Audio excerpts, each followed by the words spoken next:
What's up, everybody? It's Wednesday. What a glorious evening it is. Got my boys PK and Slick Dissident here. The Great Let's Brotherhood. go. Great Whiteboard Brotherhood, my bad. But, today's a great victory for white supremacy and racism. Allegedly. What is this? What is this shirt? What is this Trump don't surf? Trump don't surf, y'all. So it apparently is from a movie called Apocalypse Now. And I don't know what year it was, and I've never seen the movie. But one of the quotes in there is like, Charlie don't surf. And so how it was explained to me one time is that basically people were like polluting the ocean and stuff like that. And I think Charlie might have been like one of them, or like, and they were eating the fish, killing the fish, something like that. No, Charlie is the enemy.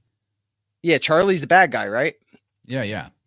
Right. So Charlie don't surf just means like he doesn't get it, So I think that's what this shirt is in reference to. Even though I'm not saying Trump doesn't get it, I'm just saying I got this shirt because I sold a surfboard and the mother effer didn't have enough cash. So he's like, hey, you get $50 store credit. I'm like, all right. Or it might have been like it might have been 100 or something. He gave me a lot of store credit. It was BS. But anyway, one of the things I got was this shirt. And I kind of like it, and I wear it on special occasions like today. And then Gabe just happened to wear a wave shirt. So there you go. Got my Katsushi Kahokuzai tidal wave print. It's one of my favorite images. It's one of the earliest forms of Japanese print art, which they were ahead of the game on. And Katsushi Kahokuzai, one of my favorites. Well, it's kind of a cool synchronicity, because what I have on my mind tonight to talk about is, it's got everything to do with that paradox of particle versus wave. What's really going on? Is our universe made of discrete, continuous, or discrete, discontinuous particles, or is it a big continuum, right? Which is it? Or is it some of both?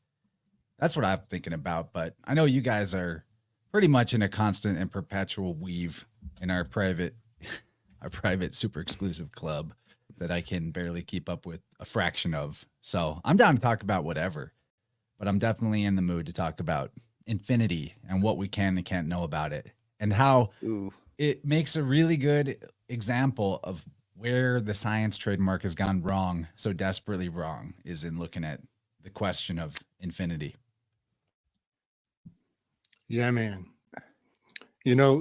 These definitions, they're so many people think that they're satisfied and that you can say infinity and everything is established and we can move forward. But when you get into philosophy, you start realizing that there's strong nuance to your relationship to these terms of infinity and these claims of a nothing. Can I tell a quick story? You bet, man. Okay. Just hanging. All right. Great. I love, in the last show, Chance, you were talking about developing your rhetoric, your oration skills. When I was a child, I was fortunate, I guess, in hindsight, to be in a competition, a state competition for speech. And I didn't know it when I started. It was basically in English class, everybody wrote a speech about their vision of tomorrow. It was a speech designed for an optimistic vision. And everybody writes their speech, everybody gives their presentation that week, and somehow I got the best one in my class, and then I went to a school competition from everybody in the school, and I got number one for the best speech in the school for my vision of the future. And then the teachers are telling me, guess what, you're going to regionals. And so I had to actually practice my speech even more. We rented a recording camera, old school, one of those old recording cameras. And I actually gave my speech on camera and played it back to watch myself. And if you think about it, we are in a unique generation where we could do that. You could record your own art and then critique yourself objectively to look back at yourself with some sort of fidelity to, self-reflection. So I got my speech honed down. I started doing hand gestures and the timing, that my hands do this when I'm saying that, until I could almost fall asleep on my words because my hands are telling my mind what to say.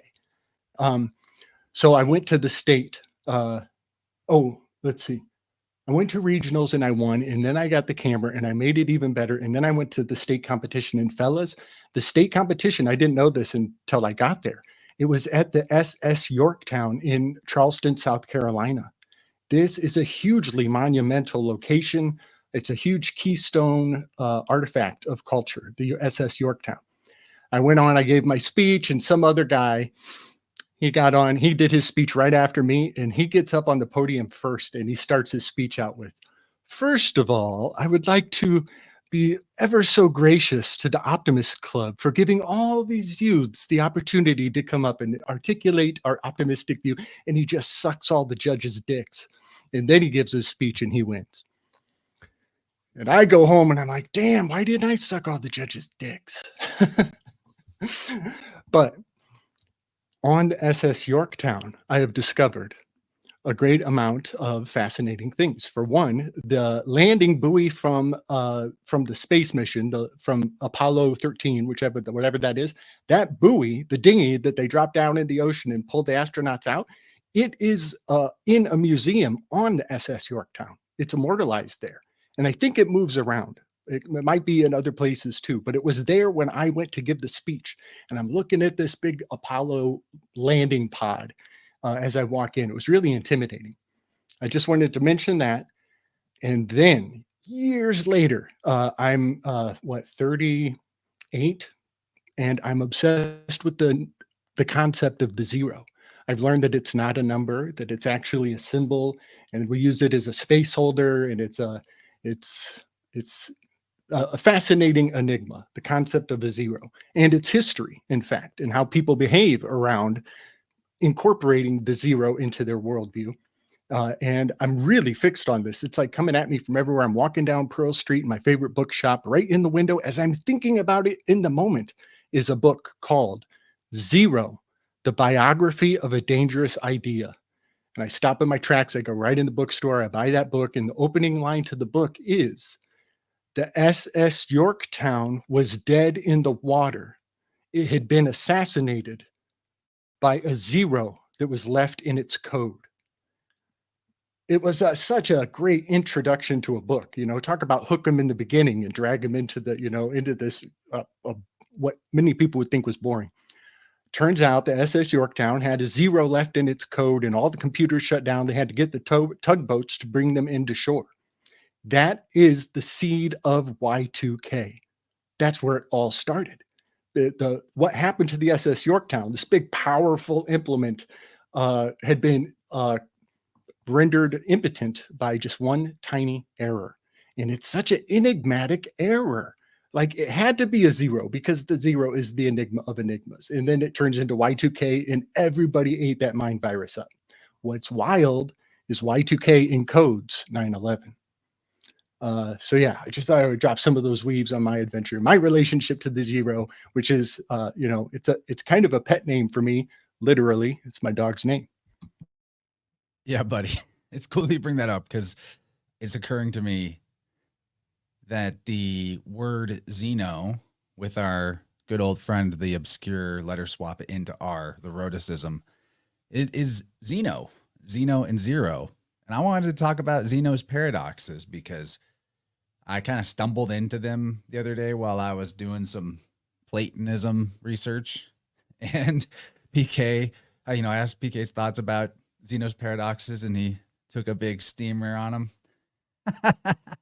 True. But taking them at face value, I think that that's warranted because, and we'll talk about what they are, but I would like to kind of circle around them, pun intended, and see if there's other type of esoteric meaning we can pull out of it. But Zeno's paradoxes, led me to this book by Rene Guénon that also PK shared.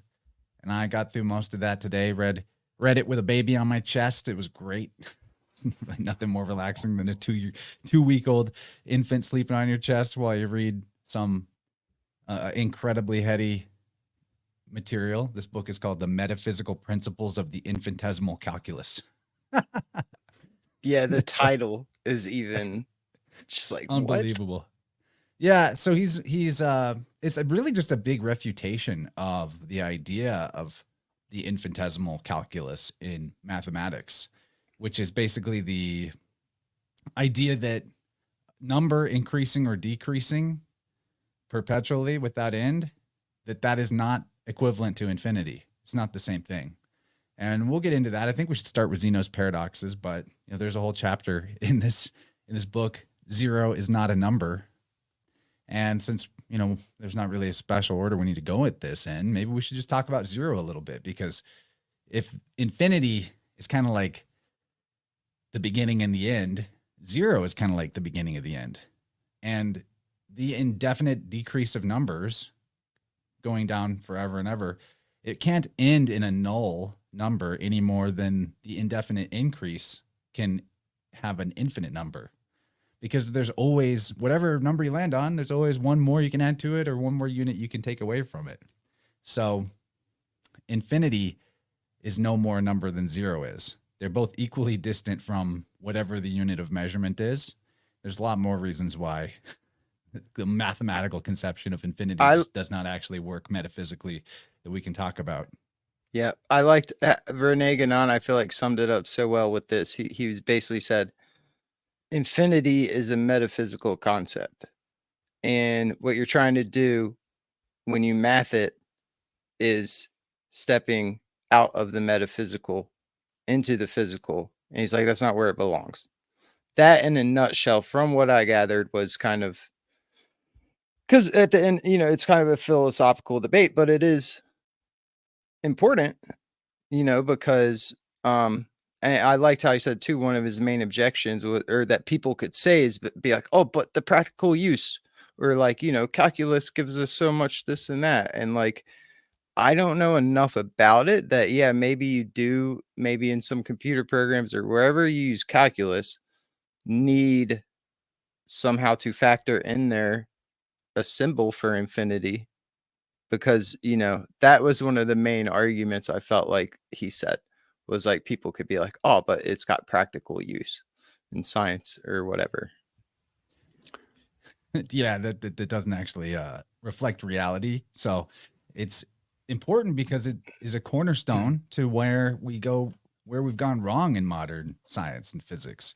Mm-hmm. And it actually, what I like about this book is what he's really refuting, even though it might sound like he's just in a kind of very dry scholarly way about infinity versus indefinitude. It's really a refutation of atomism, which I think that's the value of this. So to preview, that's really why I wanted to bring this to the table, because I've kind of been on a refuting all kinds of steps on the scientific Tower of Babel streak lately. And I stumbled into this. And then this is one that I really wanted to wrap my head around more, is atomism, because it's the base of the pyramid, right? Or the base of the Tower of Babel. And because these are things that cannot be seen with the eye, cannot be observed in nature, there's really nowhere else to tackle it other than in logic and in reason and mathematics. So yeah, buddy, this is a good book for that. The Metaphysical Principles of the Infinitesimal Calculus. I love that you type that into your browser. I love that you said I stumbled into this. I already wrote it down. The gospel is foolishness to the Greeks and a stumbling block to the Jews. The stone that rolls away from the cave's entrance. How do you roll a stone so easy? Oh, it's in the shape of a 0. And in the timeline, did you guys know there's no such thing as the year 0? The timeline starts on 1. It goes from the year 1 BC straight to 1 AD. It skips the year 0 on the timeline. Foolishness, I tell you. I did not know that. That's pretty neat. Is it foolish? Because 0 is not a number. Does that work? Well, you think about like you know, with the birthday thing, we're not 1 years old until we're one, until we go a complete cycle. So it's always like, I remember why I just turned like 40, and I'm actually now, I completed my 40th turn of the heavens. I'm now, I say I'm 40 years old, but really I'm on my 41st turn of the heavens, you know? So it's interesting we count our age like that, but you're saying we just skipped the one. We're doing, that's how the, I don't know, Japanese, somewhere out there count age, I think. Okay. You know, Yeah, I they was just just start with one. okay. I want to also just kind of tether quickly onto what you were weaving, PK, about leap years. Anybody born on a leap year, if they're born after 6 p.m., their life length doesn't measure like everybody else's due to how we deal with the leap year. So the leap year becomes a Oh, that stumbling applies block. to my daughter. Oh yeah, buddy. It will. It will. It becomes a stumbling block because 1, 2, 3, 1, 2, 3, It also becomes It's not, foolish. it's not just leap year. It's God, not you're just just leap getting year. right to the you're hitting right at the heart of this tetractys of the whole thing. Yeah. PK, explain it for us, how it goes. All right, let me try to break it down again. So pretty much I did calculations of one time because I wanted to see if my birthday stayed on the same day every year. And so I was born in the morning at like 9:30.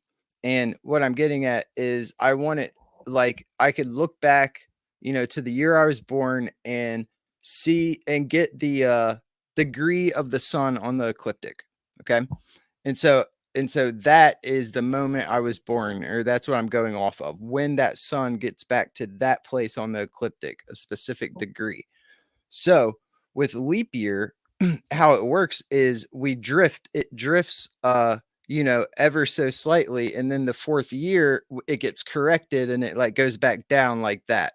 So you see, kind of what I'm showing is kind of what you see in Stellarium, but you go year by year and it's like, drift, correct. Drift, correct. And so what I was trying to see is how, if that drift would throw off my birthday to a new day, because you could see how that would obviously change the hours that the sun would get to that same place, but whatever. And what I came to was that if you were born after 6 p.m., like on any day, it doesn't just have to be a leap year, on any year, then then that drift would take you to being born past midnight. In other words, that drift would take you to a time that was past midnight when the sun got back to that same degree on the ecliptic, therefore technically making your birthday a new Gregorian calendar day.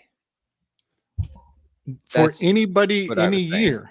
For anyone in a year, yeah. Well, then that fits into the Urim and the Thummim of the Greeks, where if you're born in the light of day or the darkness of night, the black and the white stone, kind of also, as they consider summer babies one type and winter babies another type. That's interesting. I didn't know it was anybody on any year. So what is the thing about people who are born on a leap year? Something affects their whatever, their No, age or their. I'd imagine it's the same as far as what I just was described, because it's just like a cycle. And Okay, so let me like, see. and so like, yeah, it goes back to that, but it all depends on where you start. Okay, I think my equation, I'm glad we're sussing this out live, because my equation, I'm seeing how I misunderstood you 3 different ways, but I'm realizing that is because there is an equation that I'm still attached to. And I think it has to do with people born on the day, on the leap year, lose their day every leap year, or something about that people who are born on that one special window, they don't age like everybody else because we've F with the time frame. But really, in actuality, the sun moves at a kind of known calculated pace. It processes back through the ecliptic at a calculated rate. So even though you don't have that Gregorian calendar day every year, the sun does pass through that degree of the ecliptic, you know, so wouldn't it be hard really to figure out, you know, what day that is? I've never really thought about it enough to like figure that out. But you know what? I think I got the recipe. I just figured out the recipe. On leap years, we add 1 day, right? 366 instead. Okay. Any baby born on the added day, their birthday, the added day, it doesn't exist for the other years. So if you were born on the added day, I think they add it in February, they add 1 extra day in February. If you have a baby on that day, you're having a baby on the extra day that will not exist every year. And so your baby's birthday, if it happens on the day that we add 1 day to, that's a special baby. And their birth date record is some kind of off of the normal, whatever. They're born on a day out of time is kind of what it looks like. And so They're if you talk to them, leaplings. Is that what they call them? Leaplings. Yes. I didn't know that. Yeah. So February that's the 29th equation people. I was attached to, PK. I'm glad you're sussing out the full spectrum of what you were getting at, because I think that's what I was conflating. It's interesting because they could go March 1st or February 28th on the other years. It kind of puts them in the middle of this equally, infinitely distant, above or below. It's weird. I want to circle us into talking about like the real gravy that I had on deck, and then we can go into wild tangents. I got one more nugget on the Okay. leap year thing. I think that there's actually, I know that in the Bible, the elites, they talk about using their progeny as archery. They talk about a den of vipers is literally scientifically called a quiver. And so they think of their children as arrows that they're going to shoot for their agenda into the future beyond their lifetime. And so also, I think that you can plan your baby's birth date with incredible accuracy and gain the admiration of other wizards in the world. So I think there's actually an incentive to make your baby land on day number 366 to make them special. All right. that's beautiful, dude. So real quick, that touches on what I want to talk about before, because Sophia, The baby did not come on the day I aimed for. Just for the record. because They come when there's they this want. there's this conflation about Sophia and or about wisdom and prudence and everything, and basically the archers are described more as Sophia, Sophis, what usually gets translated to wisdom, but actually could be cunning, blah blah blah. Anyway, I want to get into that because there's a big like something going on here. But archers usually describe Sophos. Think of sophisticated, right? Or like in cunning. Yeah. All right, Chance. Infinite us up. Okay. Okay. So infinity is something that you have to try to wrap your head around if you get into things like calculus and advanced mathematics. And what we're going to go at today is where that is now divorced from reality and has been for a really long time. So I'm going to do some screen shares. They're not like slides or anything fancy, but let's start with this. All right. So this was a really big topic in the 17th century, particularly with this guy, Pascal, and the two infinities. And he was famous for writing about mankind being positioned between the infinitely large and the infinitely small. He writing that compared to the universe, humans are infinitely small, but compared to a microscopic mite or bacteria or whatever, humans are infinitely large.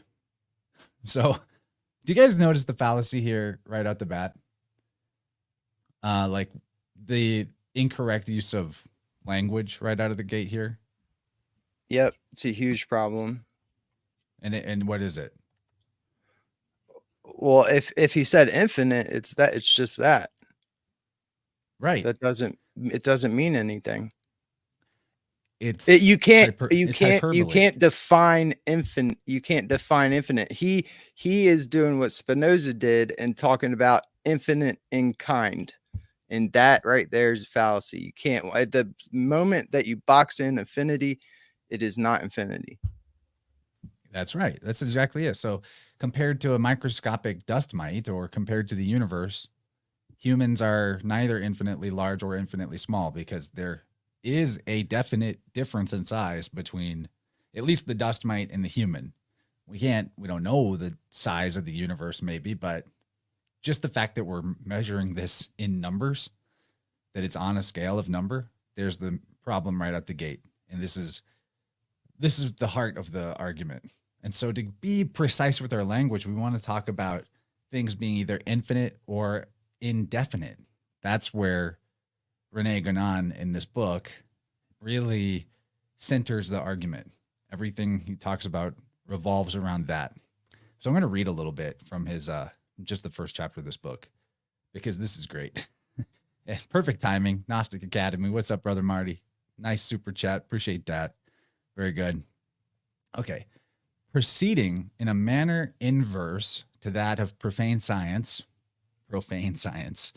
and in according with the unchanging perspective of all traditional science, we must, before all else, set forth the principle that will allow us ultimately to resolve the difficulties to which the infinitesimal method has given rise. He's talking about calculus. Without letting ourselves be led astray by potentially interminable discussions, as indeed happens in the case of those modern philosophers and mathematicians who, by the very fact that they lack this principle, have never provided a satisfactory and definitive solution to these difficulties. This principle is the very idea of the infinite, understood in its only true sense, which is the purely metaphysical sense. And on this subject, moreover, we have only summarily to recall what we have already expressed more completely elsewhere, talking about other books.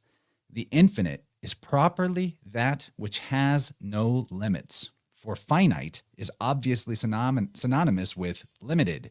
One cannot then correctly apply this term to anything other than that which has absolutely no limits. That is to say, the universal all, which includes in itself all possibilities and consequently cannot be limited by anything in any way. The infinite, thus understood, is metaphysically and logically necessary. For not only does it not imply any contradiction, not enclosing within itself anything negative, but it is on the contrary, its negation that would be contradictory. Furthermore, there can obviously be only one infinite, for two supposedly distinct infinities would limit and therefore inevitably exclude one another.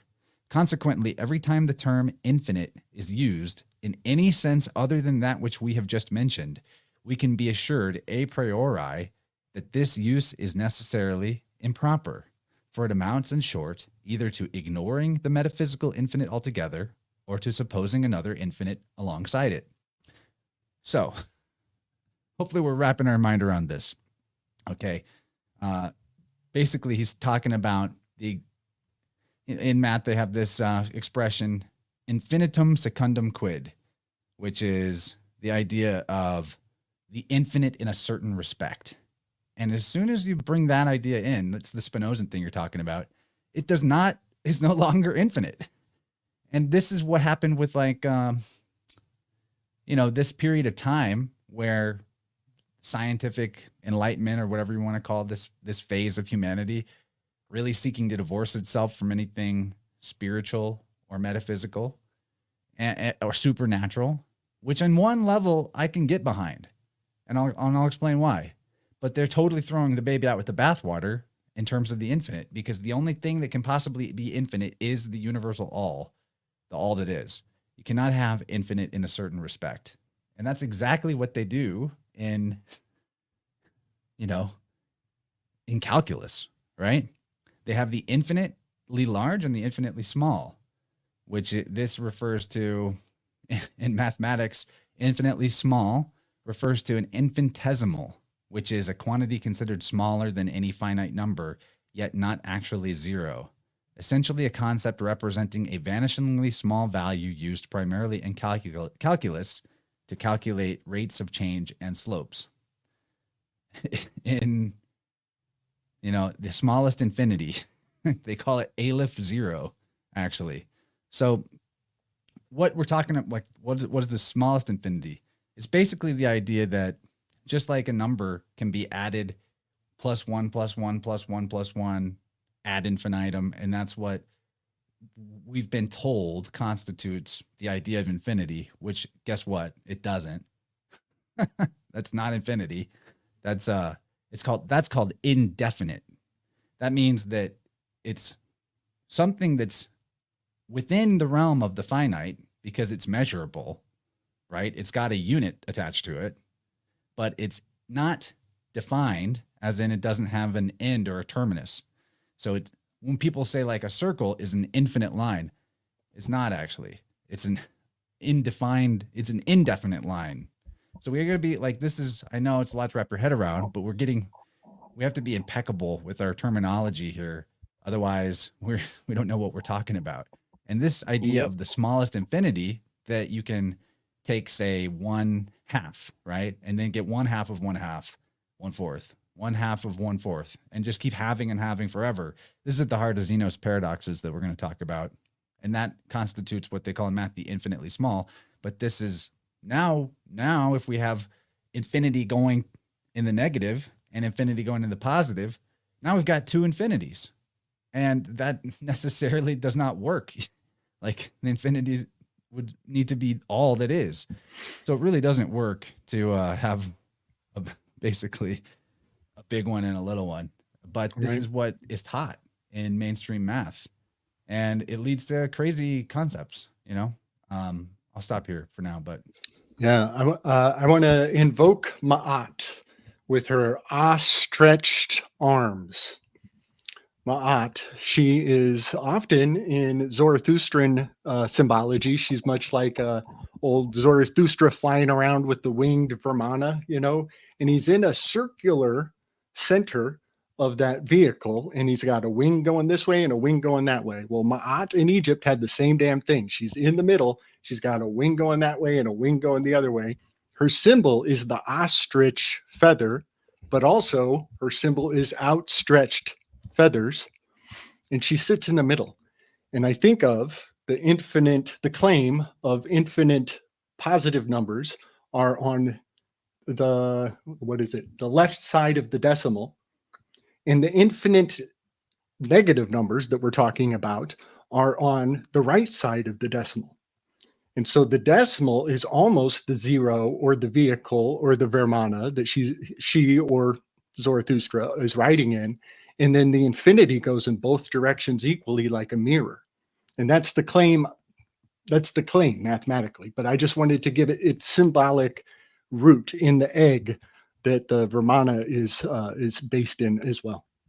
I actually think that this is also where we get the sort of Kabbalist ideas of the or Gnostic ideas of like the God beyond God and then a demiurge God, the one that actually builds the realm versus the real infinity, right? And that the demiurge one isn't necessarily flawed or incomplete relative to the actual infinite light or the infinite God. Because really, when you wrap your head around this, things like number, space, time, etc., that people are frequently applying the notion of the so-called infinite to are determined conditions. We're talking about something discrete, you know, even if it's space that goes on forever. Well, that's just space that we're talking about, or we're talking about numbers that go on forever. So my point being, by necessity, if infinity is the all, and that means that nothing can lie outside of it, the only thing outside of infinity is the impossible or non-existent, which being pure nothing cannot limit the infinity in any way. So it's kind of null. This comes back to our zero and infinite actually being like married together in truth. This means that God itself, or the infinite itself, the all itself, has nothing to do with number. Number is like below it.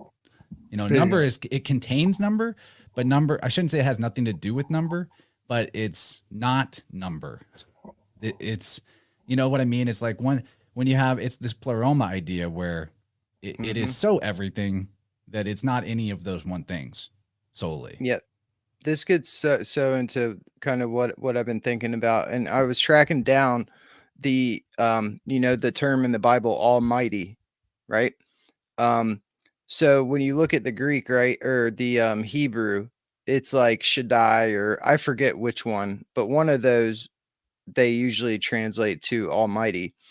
But then it gets interesting when you look at the Greek, because and even not just the Bible Greek, because there is this word that was older, allegedly, than the Bible. It was from one of them ancient ones, and it was like pan archos or something like that, and it meant basically all ruler, because archos, think hierarchy, right? That's spiritual. Archy, like archy is ruler, and so like archons, and so this pan is all, and so that even got translated into, I peeped over at the English, and it was like the all powerful gods, so whoever translated it did all powerful. And then, hey Cheney, and then basically you go then to the Bible, and Panarchos isn't in there. They went with Pantocrator, right? And that usually is what gets translated to Almighty. Now, what I'm getting at is that that's not, even both of those aren't all powerful or almighty, because powerful, like you were saying, Chance, powerful, track down the etymology of that, and it's about the ability to like do anything, right? That to be able to, that's power, and just etymology wise. And then so basically Pantocrator was similar to ruler, but had this like seizing aspect also, or like holding, so like all holding, all seizing. But it was interesting because they were both like all ruling sort of thing, and not about power. But then we get, we have this almighty, and it's like, well, shit, where did that come from and why? Because all ruling is not the same as all powerful. Anyway. I got a quick question. I want to just check if I'm remembering this word correctly. Isn't an awl a type of drill? Is that right? All. I don't know now. I think that's the old form of a drill. And I just want to hold space because I see a great many words in our language have this vertiginous nature. And I know that you fellas are picking up what I'm laying down. And I think oftentimes a great many words in our language are... Oh, you're talking about an all, like AWL. That's it. Thank you. That's it. Yeah. Oh, Booty's on it already. There you go, buddy. That's it, Booty. Thank you, brother. Yeah. Nice. So I think that there are a great number of vertiginous words in our language that are kind of like this concept of like, oh, you don't have time to catch up with. You mean like vortex words? Vertiginous words. Okay. And from Plato's Republic, this is really hard to draw forward, but I'll just give you the Cliff Notes version. Is basically, it's actually in Aristophanes' The Clouds that I learned it the most, but I've seen it also in the Republic, that they talk about some topics become so circuitous and almost so many mental gymnastics just to have a meeting of the minds that people become bored, and they become, this is what they call the open yawn of a nodding judge. And when I say an open yawn of a nodding judge, I am also saying that they are putting your judgment to sleep. They're circumventing your discernment. And so the open yawn of a nodding judge is earned by vertiginous words. If you give them the sense that I can talk you in circles all day if you want me to, or we can just use this word all. Let's just use this word all so we don't have to talk about what it really means. Like, yeah, okay, wow. let's do that. Dude, what you're saying here is what I want to show later, but basically my whole beef with Plato is that, exactly that. And then second is that the English translations take it upon themselves to after they circled around those words and figured out what they meant, this shit gets translated to something different. You really got to look, you really got to watch, because they'll say, you know, the beautiful is the fine, the good is the beautiful, the prudent is the wise. It gets, dude, it gets so freaking sloppy. And when you start really looking at it, it's like, what's the point of having these big philosophical debates about what these words mean? And then the translators don't even stay consistent with their translations, dude. That's then right. what That's you why have I is, put it down. then you have centuries of people looking for a mythical sunken continent called Atlantis in the Atlantic Ocean, when in the Timaeus, they never say the word Okeanos once. It's There a you Pelagos, go. which is an Perfect inland example. waterway. There is Yes. no Perfect there's example. zero mention of Atlantis being in the Atlantic Ocean yet. Now we have mountains upon mountains of literature and research and everything. Like, we have a NATO organization based on it. it's ridiculous. The Atlantean Treaty. But PK, I want to say something. What you do when you call out these details, you remain circumspect. And when you remain circumspect, when you track down every detail of every word, you are becoming the Sufi. You become the center, and you do not get dizzied up. You don't get dizzied out. You're remaining circumspect. Another word that does this is the word all things circum. Let's just say that. All things circum are also spinning out your thoughts and telling you we could talk all night and not get anywhere. So I just want people to see that recipe, because I see it packed out a billion ways, and the word all is my favorite. So I want to get in. I kind of think it's funny that you mentioned all, because I'm about to talk about a concept from Thomas Aquinas, whose teacher was Saint Albert the Great. Damn.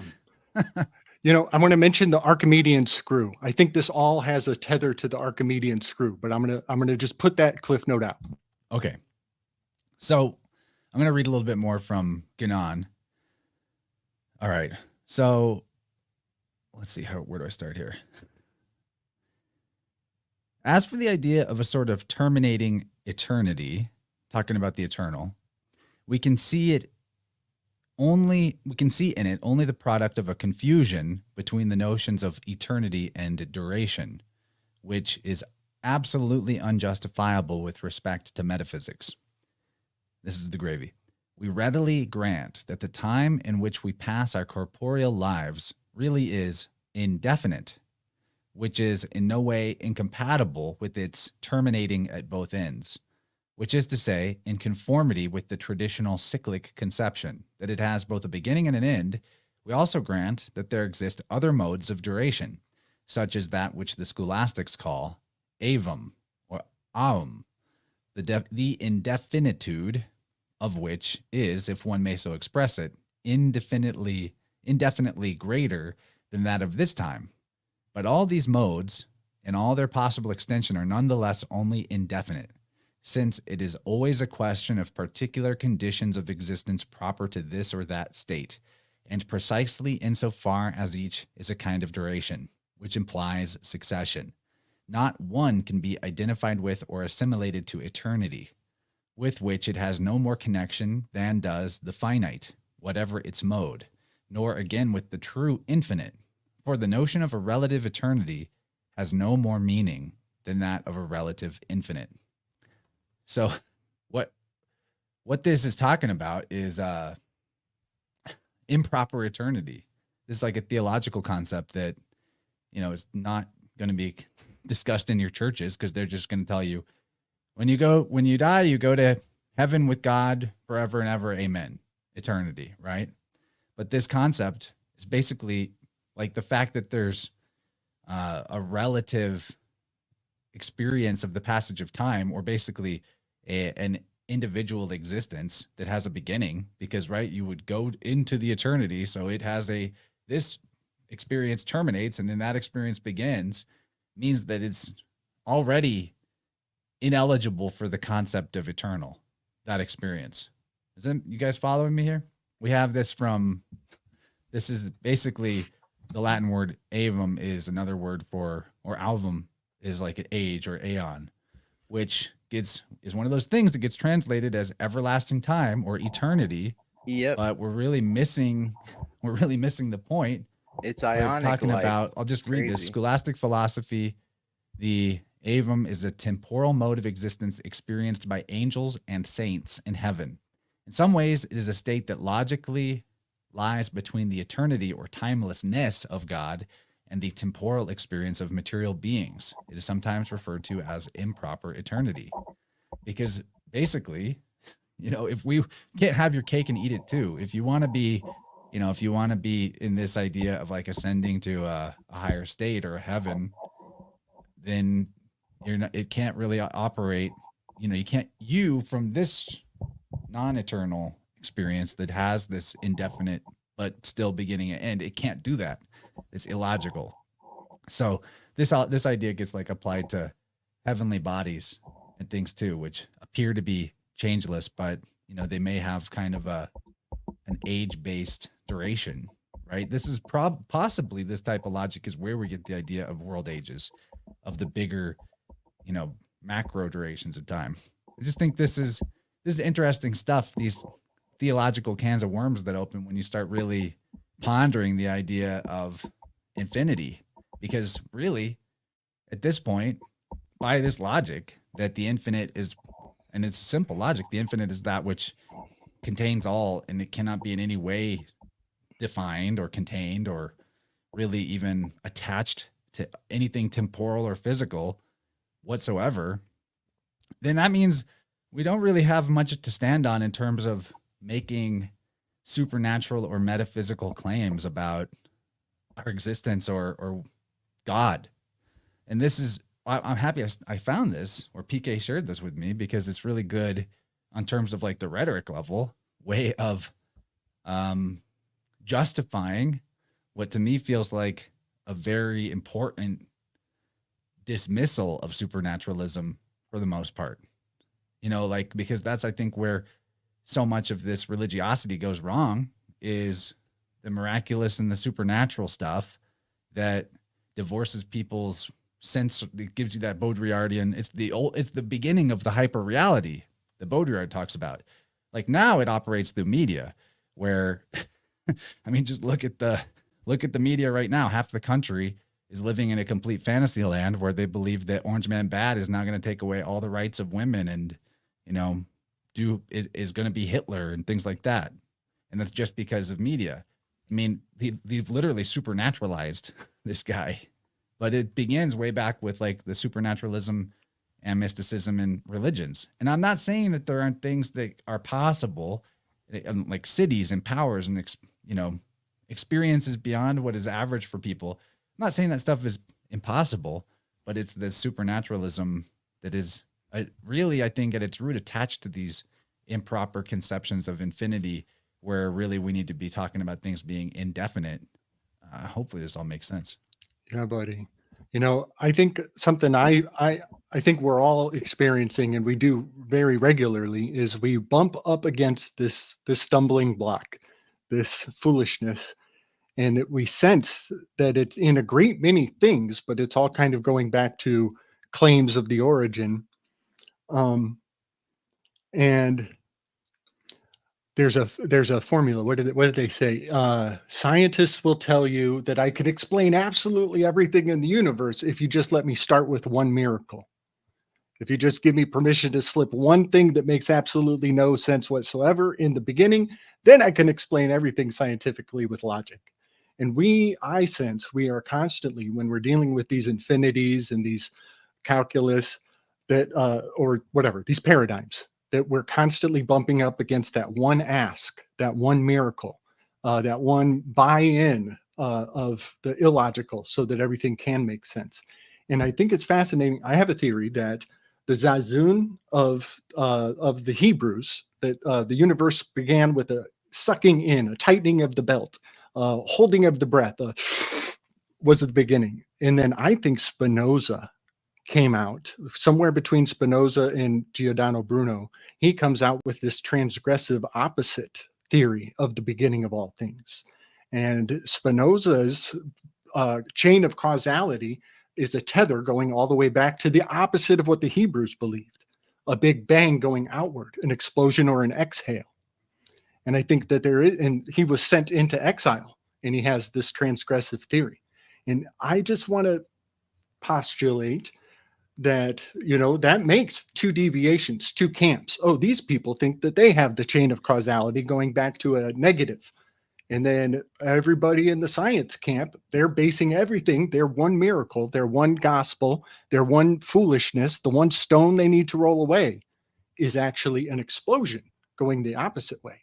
And so ideologically, we have two camps that just don't agree, but they both want you to believe that they know what it all goes back to.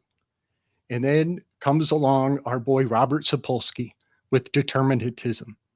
And he tells you that every chemical experience that you ever thought was a decision, every time you thought you had free will. No, Spinoza has the words that tether in a chain of causality going back to that one ask, that one buy. I want to also say, I think that buy-in, the one miracle that these different people want to have control over, it's a tithing, it's a tax, it's a votive offering.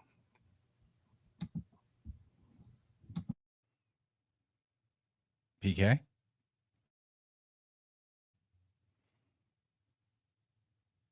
Muted. It's so heady what you just read and what to, think about it.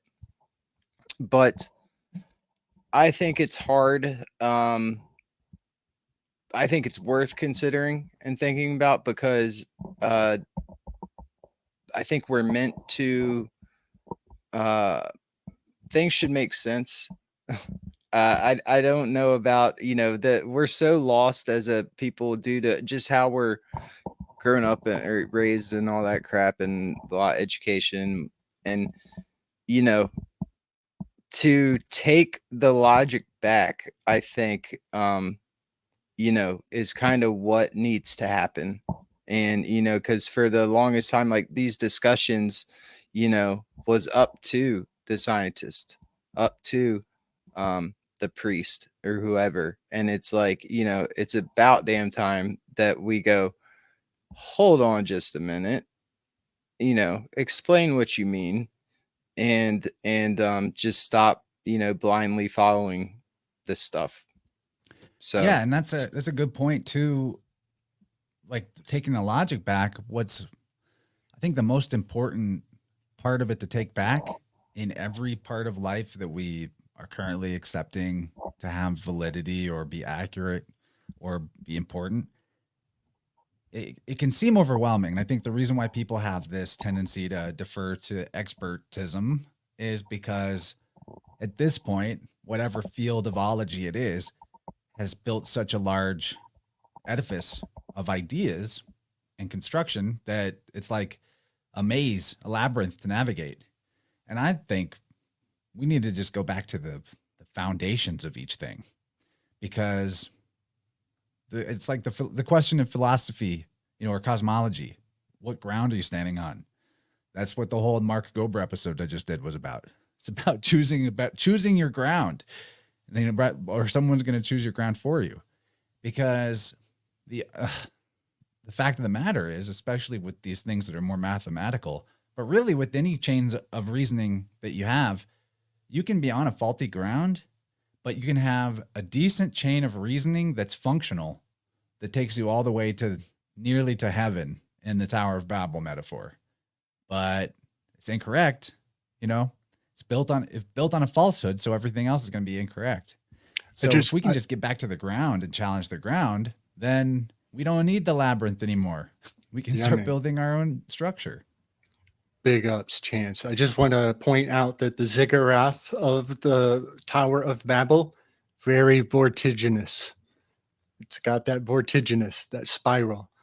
And there's another, it was really fun in the chat a while back when our buddy Dylan, he asked me, "Hey, Gabe, what's the word of the day?" And I was like, vertiginous. And he's like, "Damn, that's a good word. It's living in infamy." Then he was like, "Is it vertiginous or vortiginous?" And I was like, "Yes, Yes. And then I followed up the next comment I left. There's some kind of insight in here that I'm still marveling at, is the correspondence between Potemkin and the word panopticon.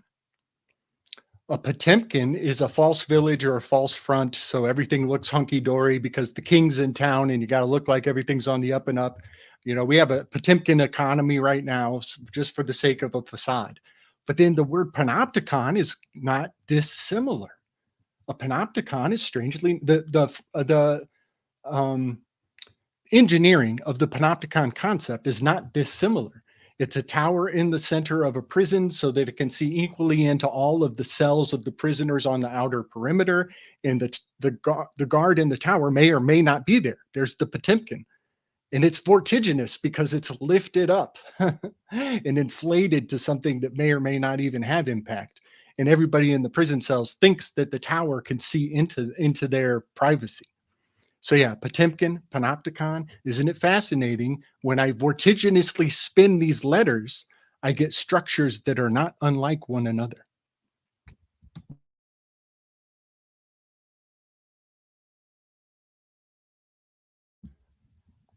Chance, are you stalking the baby on the baby monitor?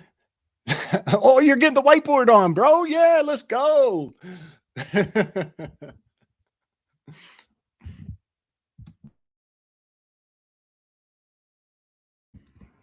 So, vertiginous is words that's Here we go. Yep, is a ridiculous amount of words that it's almost like generating words, essentially. Word, genus, making, but then, oh no, vertiginous is upward. Vortiginous is words. A great amount of words to the extent of spinning your brain. I think the latter is a neologism, but I'll take it. There's Dylan. Bro. Yeah, buddy. What's up? What's up? What up? So Dylan's a very high-ranking Great Whiteboard Brotherhood initiate. He's at a degree. I don't even know what the degree is. He had his whiteboard a long time ago. Okay, so what you got, PK?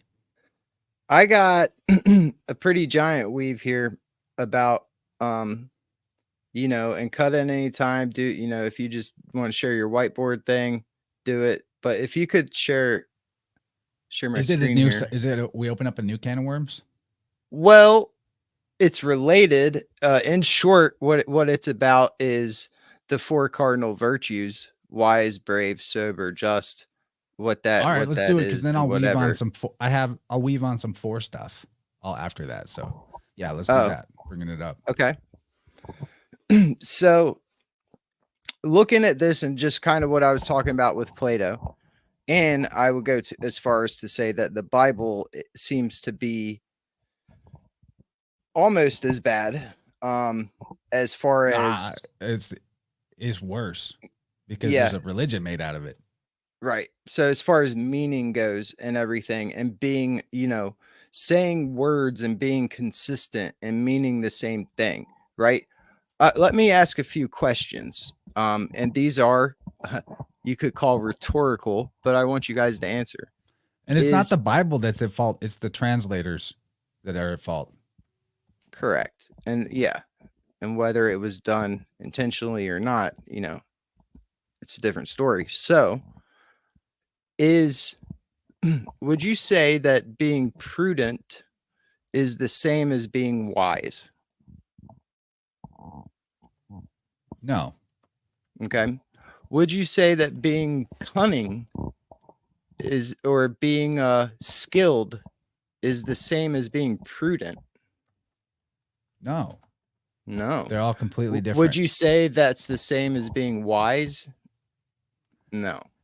So no. And if you ask Socrates, wise, the only thing we can attribute wise to is God. Yeah. And so I have what that Socrates, that famous Plato Socrates quote of like, I know that I know nothing You know, the wise man thought he was wise, but he's not wise, because only the wise know that that wise that he's using there is a cognate of Sophia. Okay, so that wise. Why this is important, I think, is because these words, you know, Plato wrote how many dialogues, and a lot of them had to do with finding the nuance of these terms and what they mean. And so even I could say that there is something to this as far as just the circular nature of language, and how there's multiple terms that can be used to describe the same or similar things. For example, let me give an example too of the Okay. language, just a really quick one. Yep. Because this occurred to me the other day. The word wise, you know, in modern usage is basically applied to someone too who's like, you know, intelligent, has mentally sharp, or has good principles, things like that. But the word wit is a very close meaning, and wit is W-I-T, wise is W-I-S. There's a great example of the sigma tau crossover, that in the old Greek, st and t were used interchangeably at times, to the point where, yeah, word wise and the word wit mean the same thing. Wit. It's just a good example of the sigma tau swap. But you know, today though, I would say wit is closer to clever. And now that would be another but question. There's similar, you know, Does concepts clever that connotate intelligence. mean wise? No. Right. And so there's nuance. And this is like one thing about language, that it's like, you know, you could write the dialogues on this crap, right? Like, well, no, it doesn't necessarily mean that if you're prudent that you're wise, but if you're wise, I guess that would necessitate that you are prudent. You know what I mean? So you can have these like philosophical discussions. My beef is that if you're going to have them and write them down, put them in holy books like the Bible. Why wouldn't you be consistent with your words? That's the big deal, that there's not consistency. And so the 4 cardinal virtues, they say, were kind of given by Plato, picked up by, you know, Bible, Saint so and so, whatever. You can kind of like track them down. But basically, they are, in short, wisdom, courage or bravery, sobriety, or this would be the temperance or prudence, and then justice, right? And so the words here, to get kind of familiar with them, are this right here is a cognate of Sophia. Everyone's familiar with that word because of like Pista Sophia and whatever. So Sophia usually gets translated as wisdom. This next word, brave, really it's like Andrea. So it makes me think of like Andre the Giant, you know, or whatever. But like this, yes, androgen type thing.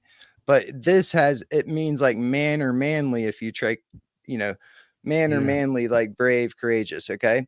This next word is sober, wise, or sober, prudency. And it is this double like O. Okay, so this is SO. It's basically like sophron.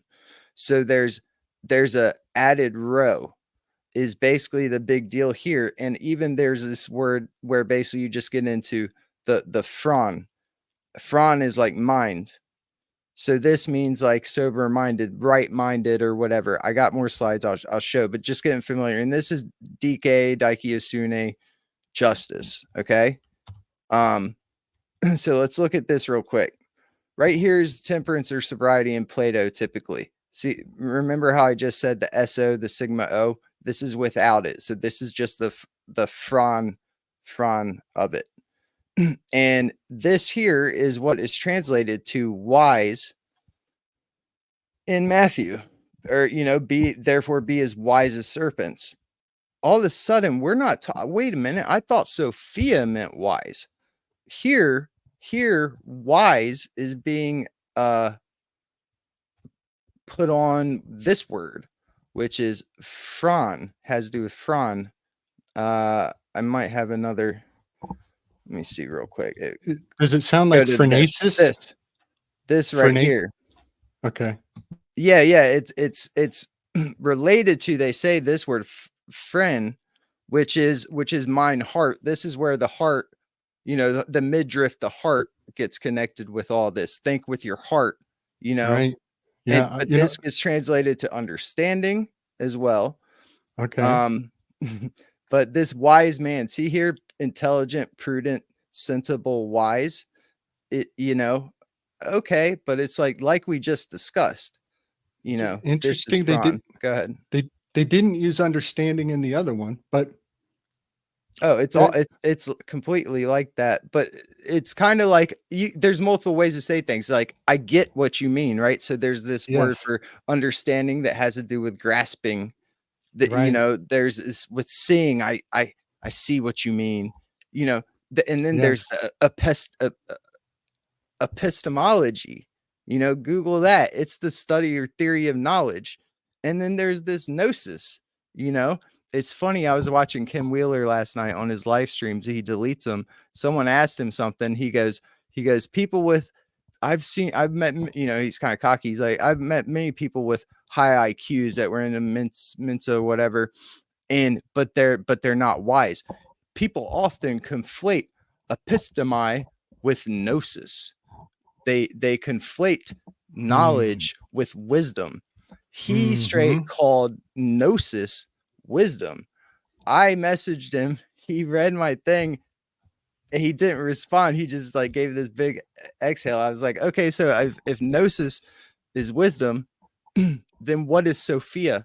And he just read it. It was like, took a deep breath, like he didn't want to get into it. Because I think I may be asking, you know, I may be getting into a big philosophical thing, but again, it's a thing. It's a matter of being nuanced with your words. I understand there's multiple ways to say things. Go ahead, Gabe. Yeah, buddy. I'm not, what I'm about to say is not designed to find resolution. I'm not going to propose an answer. I'm just going to make a really good question, and to each their own about this. But I do believe in Plato's Republic, they're talking about the minds of men in their origin. And they say that there is a very cunning or clever. Now, the word clever is a clever ass word because it means both to cleave together and it means to pull apart. And what is fascinating is they say that in the minds of men, they have the principle of arithmos and the principle of phronesis. And that those are two different forms of knowing that I think we conflate to a great degree.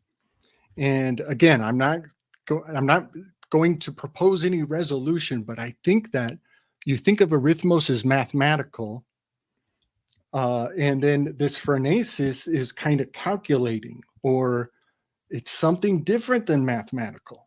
And so maybe what Ken Wheeler is saying is, yeah, a lot of people can do math, but do they do it wisely? Do they apply it? Do they command it actively? It's not just a mental thing that they're good at, that they get results, that they have a product because of their action. And so wisdom is in the action aspect. It's the number one personality type.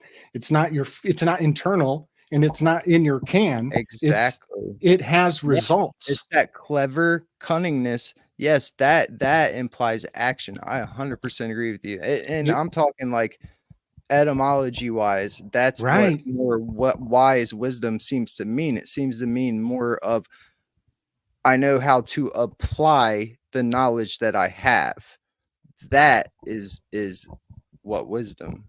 Yeah, buddy. It's what I gather. Yeah, it's bringing it forth. You know, it's kind of like, oh, this looks good in the plans, but what are the results that these people get? They look good on paper, but what is the product? Well, I think so what is important about this is, and I think PK's entire way of going about study is exactly this, is that you look at how a word is decided to be translated in other places and get the data of like how many times it's translated to mean this or that. And that's really the only provenance we have on what ancient languages meant, their words actually meant. So it's no matter what, it's kind of still a game of telephone or a guessing game. And your best bet is to then, like, next, and this is why it just takes kind of if you really are into this, you have to just continually look at it and continually study, is to look at other words that have the same root in it and how that's going to be used. So you're looking at this word phrenemos, which has all these different definitions. I'll bring it back up if you want to put that slide back up. You want to bring phrenemos back up? Yeah. And phren, phi rho, eta nun, phren. That's a word that pertains to the mind or thinking, usually. But there's also words like, it's also related to breathing, like the word diaphragm. And now we're ending a word in a M instead of an N. One. Yeah. But that's because, if I'm not mistaken, Greek words don't like to terminate with an N. They don't like to terminate that way. So now this word phren, when it's put in diaphragm, it has to terminate with a mu, because that's more their style. They would rather end a word on an M. So, well, what's your diaphragm? It's the main apparatus for breathing. And now here we have another connection amongst many, like spiritus, like anima, like, it goes on, all these different ruach, all these words that equate to spirit and to breath at the same time.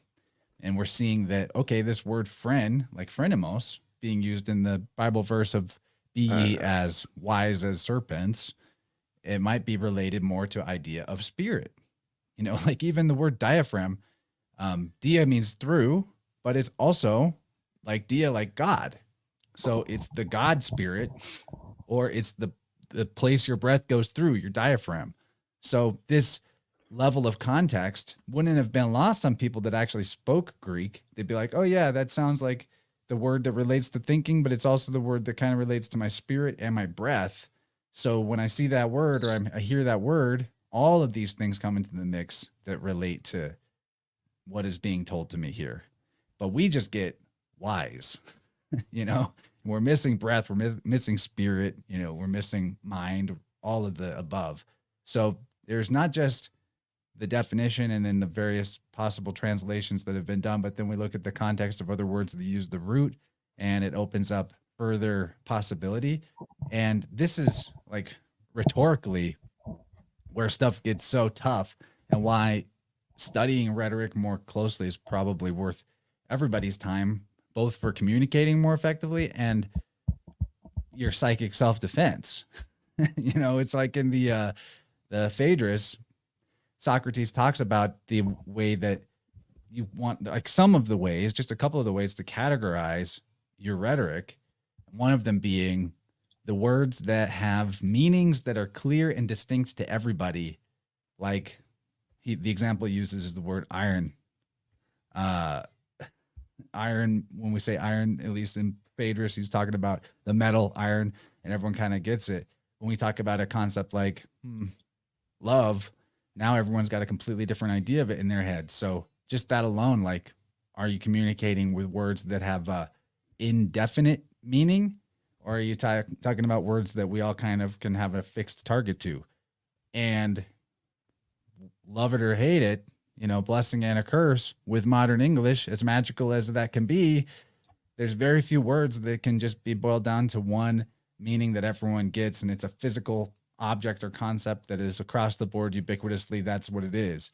We're almost, lost in the sauce of this indefinite, this indefinite language. It's in our science, it's in our math, it's in our ways of communicating. And so, like the political circus that goes on right now, everyone's watching the same circus, and some people are like Hitler and other people are like Jesus. It's crazy, the range. Chance, I want to just put a little footnote on your path. You remember in the Phaedrus, the most homoerotic part in the entire thing is when Socrates says, "Oh, I see you got something on under your robe there, buddy. Well, what you got under your robe there, buddy?" And it's like the most overtly homoerotic moment in the entire Phaedrus. Keep that in mind if you are studying the biography of Thomas Aquinas. Thomas Aquinas, his biography has a ritualistic reenactment of the Phaedrus packed into it, but only those in the know would see it. And that is that Thomas Aquinas, against his father's wishes, he went out and he emptied the bushel of food stores to feed poor people. And his dad caught on to him, and he goes and catches his son in the act of trying to give this loaf of bread to the poor people. And his father sees the loaf of bread sticking out from under his robe, just like Socrates onto Phaedrus. They are ritualistically reenacting these really uncomfortable, in fact, they're sublimated to the max because they're so gay. So and it's even worse because it's his own father. They double down on the creepiness because it's his father talking about the breadstick under his robe. So keep that in your whatever, on your bookshelf as you go through Thomas Aquinas's bio. That's in Thank Thomas' you. bio. Oh my word. And we'll probably see it in other people too. I'm just saying the Phaedrus is the root of it all. You know where I Yeah. saw it was last night for entertainment value. We were watching, probably the most somehow unrecognized but completely homoerotic streamer on the internet, Steven Crowder, because he's doing like a big following the election live stream and all the other alt-right guys and it was ridiculous. Like every person that he brought on, he said something about, and it was always dudes, what a great ass they had. And then it got to the point where he has Alex Jones, they're crossing the streams, and he's complimenting Alex Jones, hitting on Alex Jones to the point where then Alex Jones takes off his shirt. He's like, he sits there with his shirt off, flexing his muscles and stuff. And I'm like, I thought the left was the gay ones. What is going on? And it's completely like missed by no one seems to care. It's really weird. But I guess I'm just as guilty because I had the stream on, but it's entertainment. Sam Tripoli has a new term that it's going to get worn out in like 2 weeks. It won't last very long, but it's fun while it lasts. Sam Tripoli was on with Joe Rogan one episode before Chump. So Sam Tripoli's getting all this, whatever, strange limelight off gassing. But Sam, a couple of days ago, he says, I am deeply closeted for Trump. And I think this is going to be the new compliment. I'm deeply closeted for you. No longer do we say enadiadromia. Yeah, we don't even say full homo anymore. We just say I'm going deeper in the closet in your name. It's the enadiadromia, dude. It's happening. The left's becoming the right. The right's becoming the left. We're getting there. Crossing the streams. The Chiron of a syllogism. It's the Chiron of syllogism. Y'all should study the syllogism and study the what do they call it? The paragism, syllogism. These things are sexualized. Syzygy, you mean the syzygy? No, but that's a good one too. No, Okay. The syllogism is a logistical formula that you take two things on the top, two things on the bottom, and if the lines are good to go and they are referential and they make a chiron, if they make a chiron, then you have a good syllogism.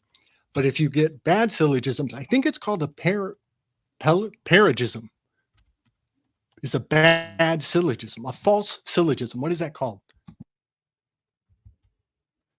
I'm gonna pop. Can we just leave that? Dylan, you still here?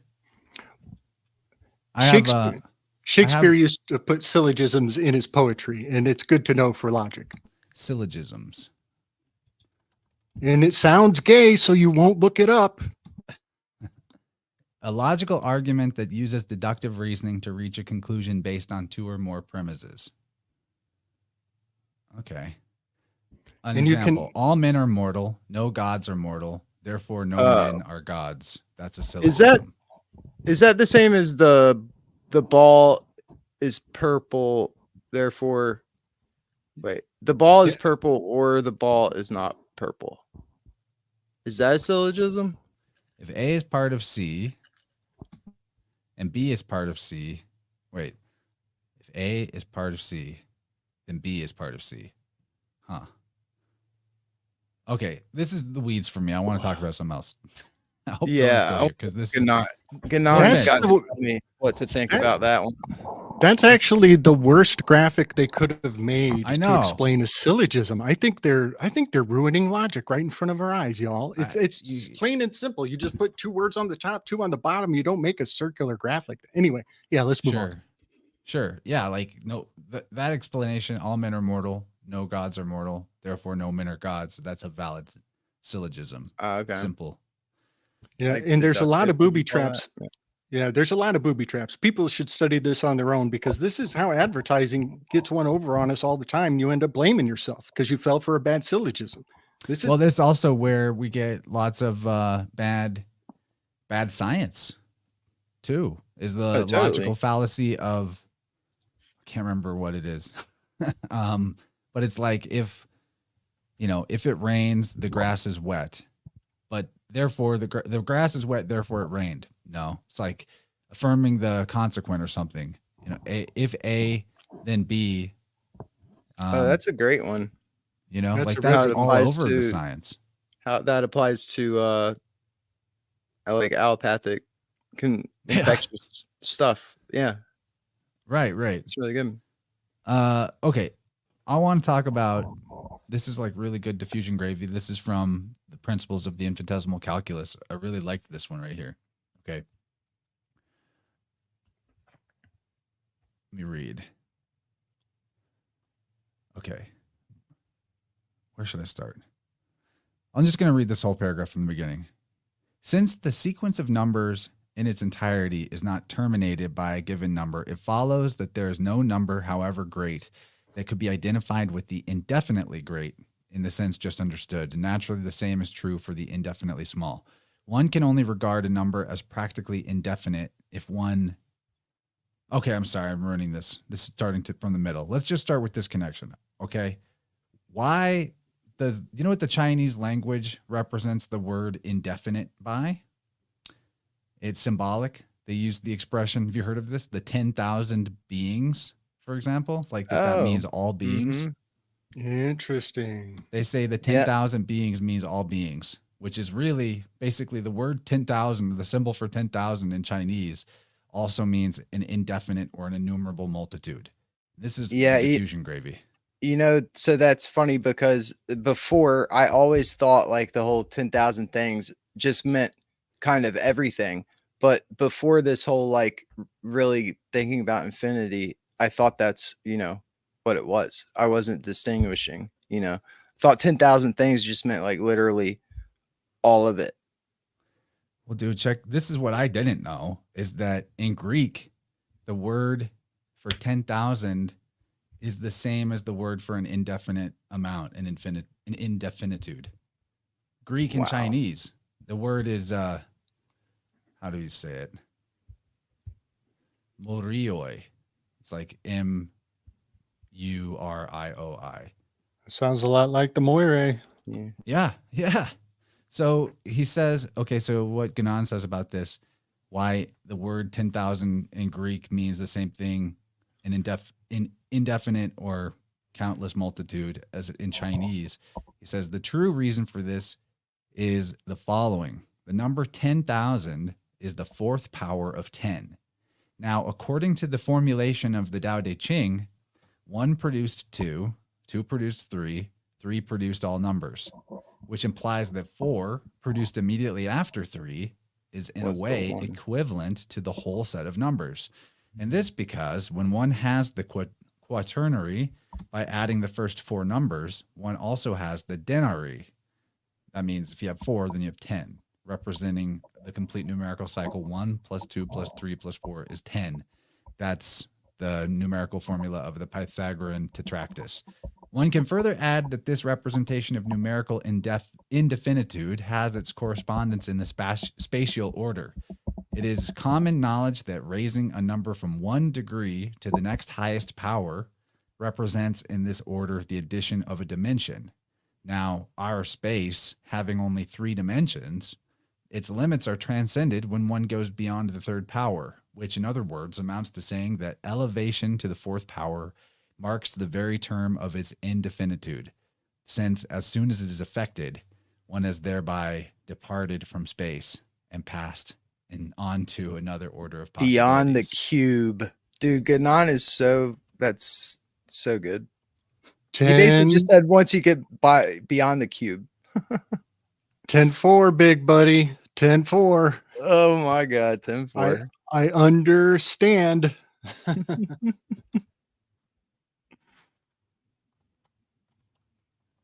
So 4 to the 10th power. No, I'm trying to figure out what.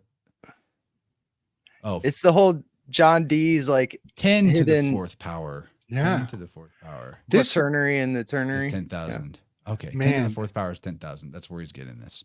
That's potent. What you just read is super potent, Chance. That was a I real know. gem that's going to unpack forever, if there is such a thing. And But just the diffusion of the 10,000 things being a Greek and a Chinese concept when they're not supposed to have any connection to each other. right. But the connection might be by way of Egypt, because there is this inscription to Hermes at Heliopolis that says, I'm the one that becomes the two that becomes the 4, etc. You know, one thing that I think a lot of people like, you know, what is the spider that ate the fly culturally? You know, there's no proof that they didn't have telephones and communication over distances way back then. You know what I mean? I'm pretty sure a copper wire and a crystal will get you communicating from one tower to the next over distances a long time ago. But that was good. Also, Chance, let's think about the 14 with everything Marty Leeds is on about with the 14, 10-4 and the 14. And the 14 is replete through the gematria of biblical language. Dude, And yeah. that's, Guess what? yeah, Oh, hold on. yeah, What's the 14th card? art. Temperance, baby. That's right. Ooh. And what's temperance? It's that word phrenemos again. my They're gosh. translating that word as temperance. Sophrosyne, right? 10-4. Sobriety. 10,000. 10-4 is 10,000. Yeah, it says sobriety. They'll say sobriety when they're talking about dude sober. They're using that word. It's the same word, but the English people switch it up from being temperance to being sober. They use it synonymously, but it's the same word in Greek. That's what I'm Right. saying. In English, it gets so confusing if you're not looking at the Greek. It's weird. It's like almost, if I was translating that crap, you should at least, if you're going to change it, put a little note in there, be like, hey, this is that word, but I'm just using prudence here. Like, tell people. It's so weird to me that doesn't happen. Well, let's just do a little beta swap with the V. You know, what's sober now? Sober, savor, savior, temperance, sober. Yeah, man. You know, I have a Dude. kind of, this is a bit of an esoteric nugget on the sobriety, and you would only know this if you've read the whatever, the Greeks, but in a certain light, words are intoxicating in a certain light.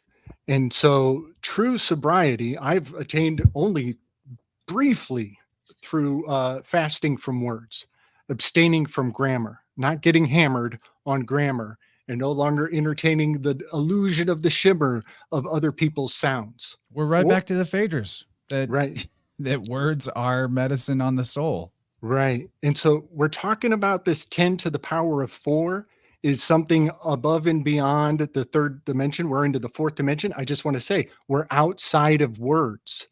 We're sober because words don't even apply to the reality anymore. And so the sobriety of this card also might have something to do with what many people call the ineffable.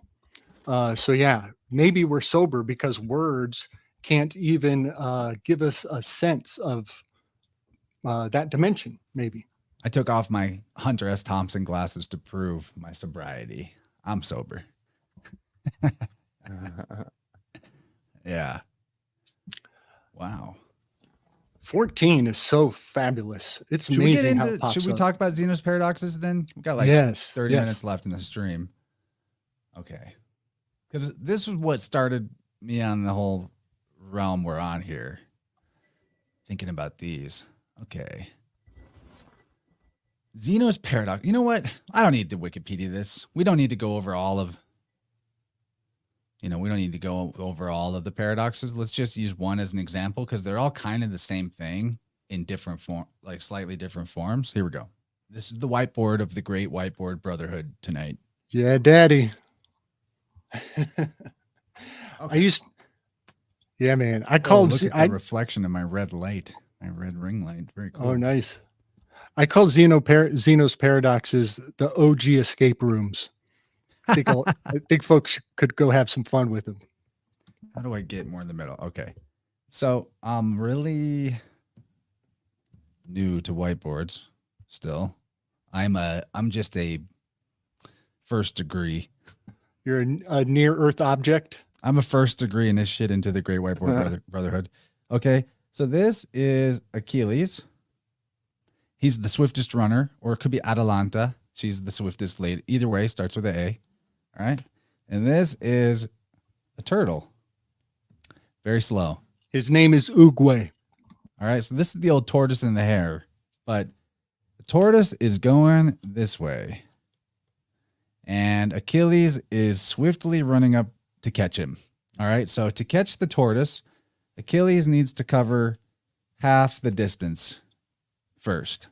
Before he can cross the whole distance, he has to cross half of the distance. But then after he's crossed half the distance, he needs to cross half again. And then he needs to cross half of that again. And then he needs to cross half of that again. And again. And again. And again. Okay? So if you guys are catching my drift, Zeno's paradoxes basically are talking about the whether or not space, time, matter, these things exist as a what's the word? I want to say discrete, but discontinuous integers. Like when they say discontinuous in mathematics, it's talking about how 1 to 2 to 3 to 4, that there's actually still a gap between 1 to 2 and a gap between 2 to 3, versus that there was just like a fluid. As soon as you cross over past 1, you're on 2, and then you're on 3. Like this is a legit mathematical question that the science or whatever has taken on to be, that there is the continuum, actually, if I'm not mistaken, as in, there's basically, so we're like the modern calculus is kind of accepting Zeno's paradox, actually. Like I'll show you, here's a Scientific American article that quantum physics has reopened Zeno's paradoxes. And there's the tortoise. Like they actually, the quantum physics is predicated on this very type of deal. It's quanta, right? That means an amount. Basically that between any two integers, this is an infinity. It's the amount of infinity. Okay. Because you can you can divide a fraction between the two integers on forever and ever and ever. And they're calling that an infinity, but it's really it's indefinite. It's not infinite. They're mixing up indefinite and infinite. And there's so much philosophical, cosmological problems with that, to the point where people are chasing their tails in a giant hadron collider, smashing things and allegedly making smaller and smaller particles that allegedly will go on and divide eternally forever. And there's no end to the smallness. There's no. Yeah, buddy. The question is reality made up of pixels or waves or whatever, something like that? Yeah, buddy. I want to mention Wolfgang Pauli is an acolyte of Carl Jung and also a cornerstone of the Hadron Collider. Isn't it fascinating? Yet again, just like Bernard Kastrup, we get psychology and physics. Well, psychology and physics. It's a fascinating meeting of the minds right there. These acolytes of Jung. So I think it's actually going to be the most fun. I know I've been doing some reading, but I like to read. To just go ahead and I'll read René Gonon's chapter on the arguments of Zeno of Elea, Zeno's paradoxes, because it's only 3.5 pages, really just 3 pages, not that much. So I'll read that. You guys can jump in at any seemingly decent break point if you want to comment. That way you don't lose your weaves as I go through it. Okay. So this is late in the book. He's been just eviscerating all of this misconception around infinity and indefinite stuff mathematically for several chapters. The preceding considerations implicitly contain the solution to all problems of the sort raised by Zeno of Elea in his famous arguments against the possibility of motion. Because, let me pause, because that's what people interpret Zeno is saying, is that because Achilles can never reach the turtle because he keeps having to cross an infinitely dividing space that can be infinitely divided, then you never actually reach it, which means motion is an illusion. That's what people are inferring, which is, I guess, such bad logic. I guess that's one way to interpret it. Although it seems like that's a unlikely argument for Zeno to be making, since we experience termination of movement and movement. We reach our destination. We don't take infinitely halved steps. We just take normal steps. Right. Just because you can theoretically divide a given, distance indefinitely does not somehow magically make that distance infinite. You see? So these are the arguments against, supposedly his arguments are against the possibility of motion, or at least in what appear to be such when one takes the arguments only as they are usually presented. In fact, one might well doubt whether this was really their significance. Indeed, it is rather unlikely that Zeno really intended to deny motion. What is more probable is that he merely wished to prove the incompatibility of the latter with the supposition, accepted notably by the atomists, of a real irreducible multiplicity existing in the nature of things.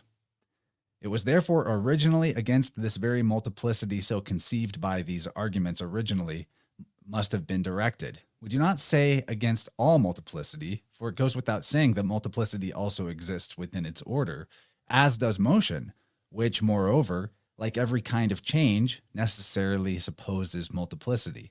But just as motion, by reason of its character of transitory and momentary modification, is not self-sufficient and would be purely illusory were it not linked to a higher principle transcendent with respect to it, such as the unmoved mover of Aristotle, so multiplicity would truly be non-existent were it to be reduced to itself alone, and did it not proceed from unity, as is reflected mathematically in the formation of the sequence of numbers, as we have seen.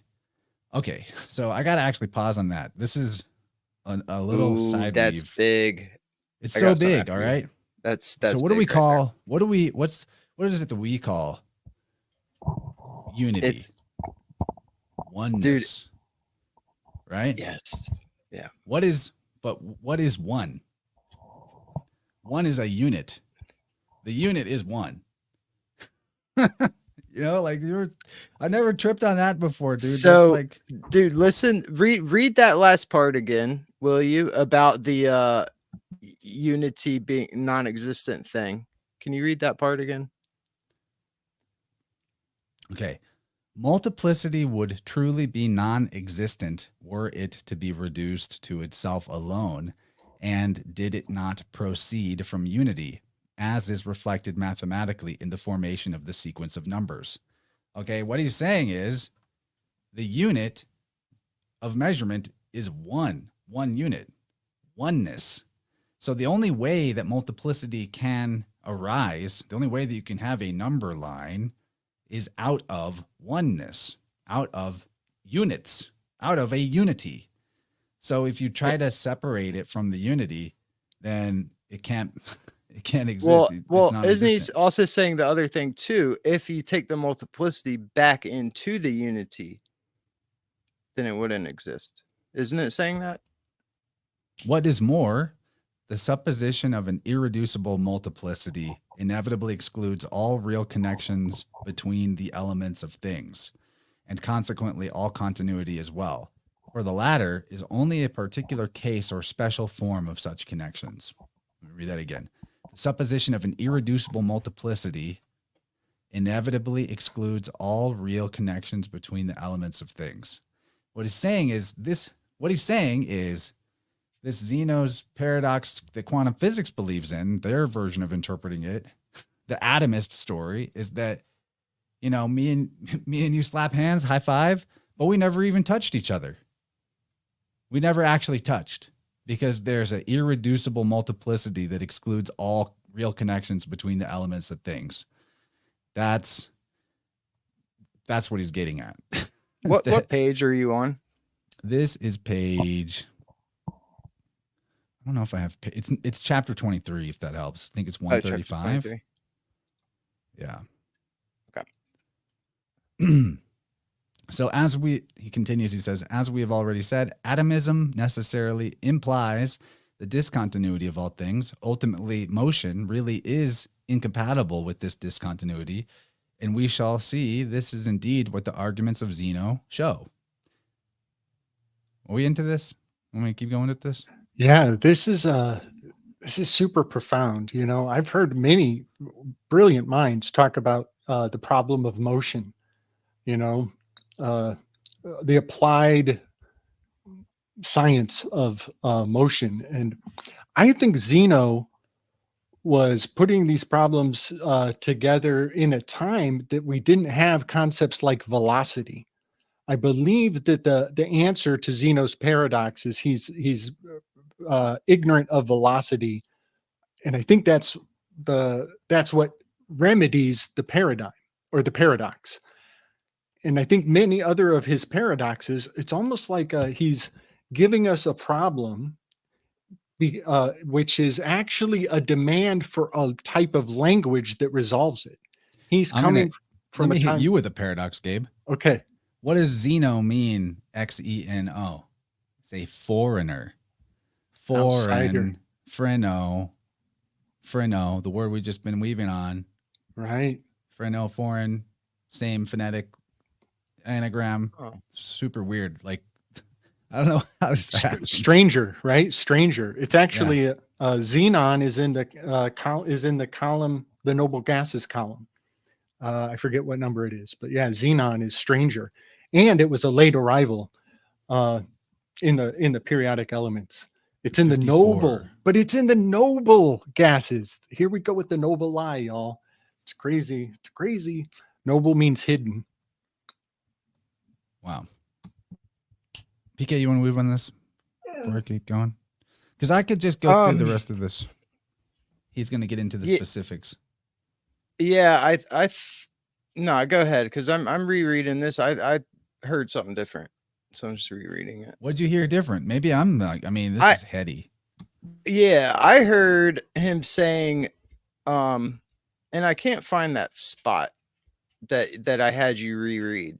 I heard him talking about saying about the bottom of the first page of the bottom chapter. Of the first page. What is more the supposition that an irreducible multiplicity inevitably excludes all real connections between the elements of things. I thought it was right before that. So multiplicity. Yeah. I don't know what I heard first off, and I could have it wrong, but I'd been thinking about the whole, I don't know if I've said it on here. I've said it before somewhere, but basically of the whole like idea of the one, and you know, this whole like seemingly in religion and everyone, like the goal is to get back to the one, or you know, to become unified with the one, et cetera, right? Like that idea. I always thought that why would you want to do that, thinking about this in a way, because when, according to like that ideology, usually the people also believe that everything came from the one. So essentially what I'm getting at is what everyone wants to do is get back to that thing that which everyone came from. But it's like, according to your own ideology, that oneness, when everything was there, when you were there, it divided into multiplicity, right? Like that's what it did. So why do you want to go back to what it was before it divided? Because when it was one he thing, calls it it actually, divided.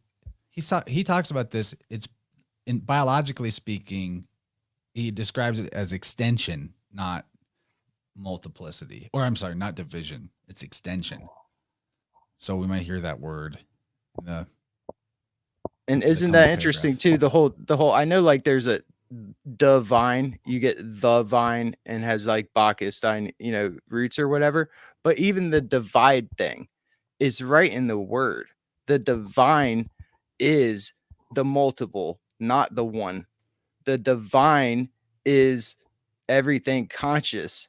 That if there was only one thing, it wouldn't know itself. It wouldn't be conscious. What makes it divine, D-I-V, it's in the word, is everything. That's all I gotta say. The atomism is a number 4, the individual on the Enneagram. It is, I believe it's Aristophanes, the comedian, who tells the 4th eulogy, and he's talking about the dividing of man and that we were once a big ball rolling around, and Zeus got pissed because they got full of themselves, and he came and sliced them like a boiled egg. And then he threatened, if you guys rise up again, I'll cut you one more time. You'll be hopping around on one leg, right? Don't come back because I can double these taxes. And he pats himself on the back. Pats himself on the back. He's like, this was a stroke of genius. This was his stroke of Genesis. The word individual, the number 4 personality type, the word individual is an anagram for dual dividend. Zeus was getting dual dividends out of every individual by cutting them in half. And he threatened to go for quadruple dividends, to cut you in again and get 4 times his returns when you come to pay taxes and acknowledge his power. So this individual in the story that Aristophanes tells is the foundation of atomism. It's the foundation of democracy. It's the foundation of comedy. This is the divine comedy right here. And we're buzzing on all these topics. Dual dividend is hiding in the word individual. Well, very clever. But very clever. Individual means I see what you did there. An individual means not divided. So on the micro, we're talking about our self being unified, making the unconscious conscious, the returning to wholeness, or not even returning to it, but just being aware of it, right? And then on the macro, it's like that whole like we're all one idea. We all come from oneness. This is interesting because I'm not telling you I know the answers, but I like what he goes on to say here, and using the argument of Zeno's paradoxes is helpful. So I do want to continue this. It's going to get a little heady. Listen closely. Take, for example, the following argument.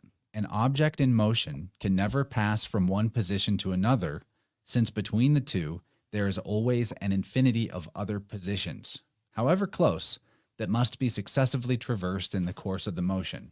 That's what I drew over here. And however much time is employed to traverse them, this infinity can never be exhausted. Assuredly, this is not a question of an infinity, as is usually said, for such would have no real meaning. But it is no less the case that in every interval one may take into account an indefinite number of positions for the moving object, and these cannot be exhausted in analytic fashion, which would involve each position being occupied one by one.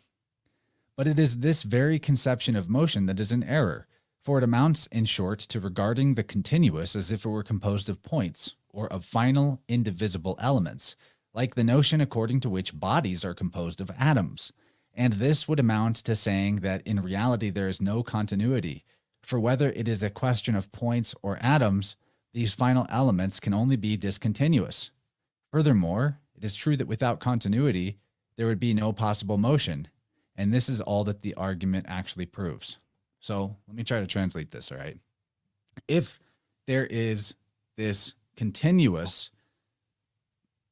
indefinite number between 1 inch and another inch, right? Or I'm 1 foot away from you, but there's an indefinite amount of divisible points between me and you, then that means each of those points is a definite point, which means that your very argument that there's a continuous gap between 1 and 2 is composed of discontinuous integers, but an indefinite amount of discontinuous integers.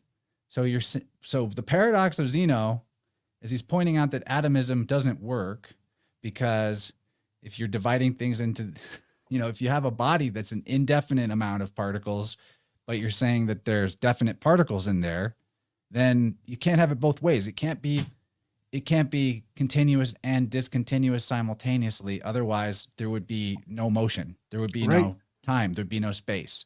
Right. That's what Ganon is. That's what I'm pulling out of Ganon. Am I reading this right?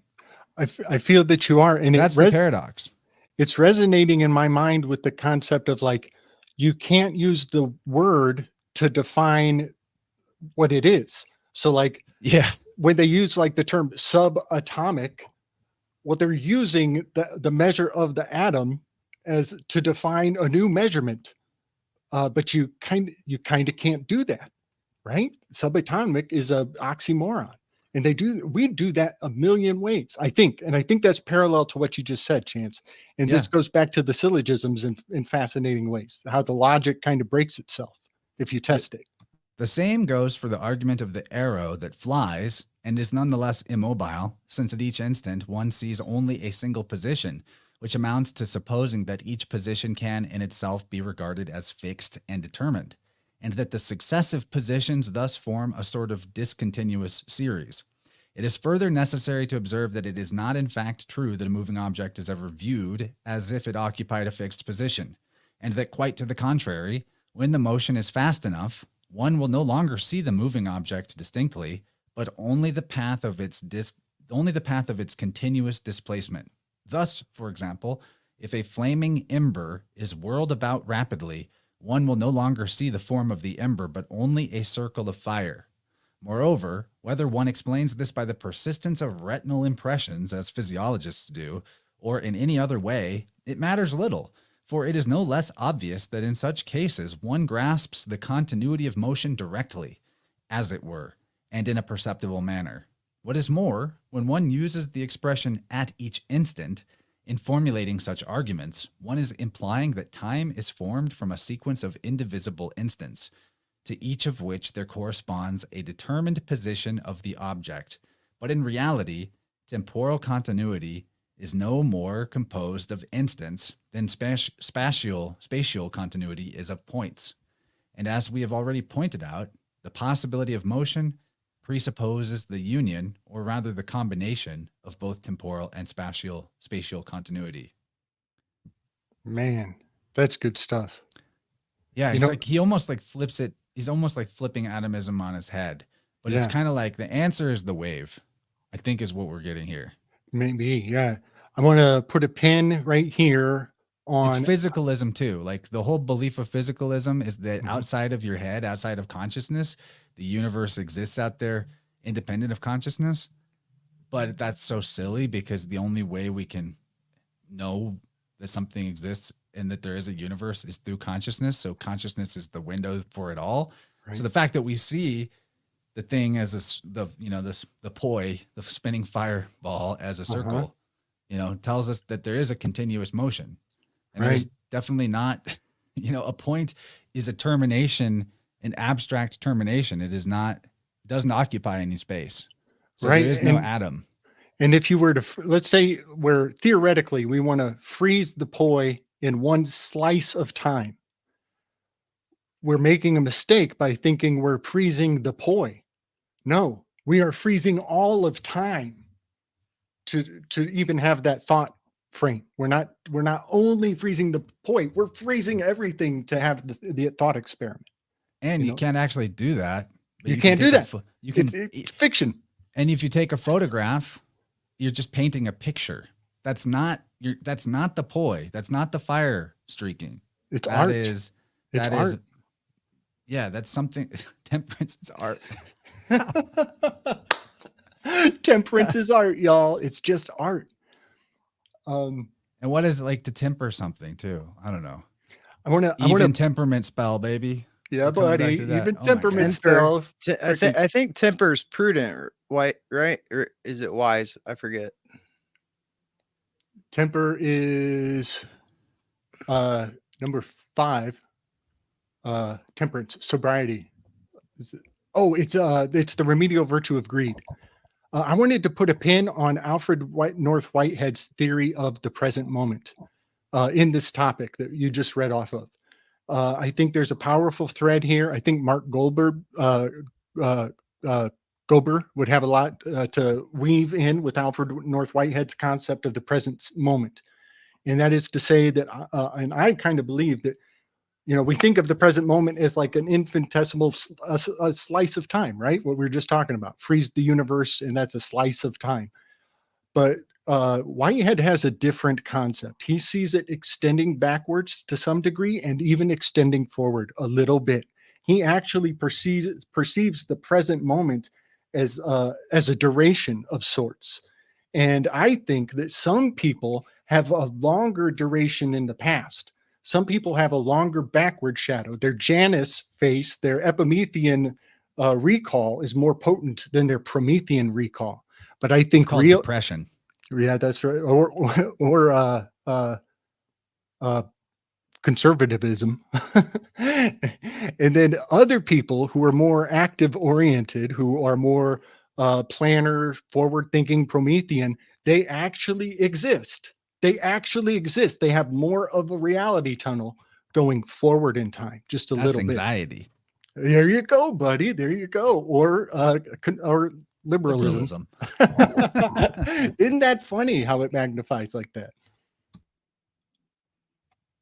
I forgot to mention, guys, that even though Kyle was in the title, he had dad duties tonight. Oh. He had to do some stuff.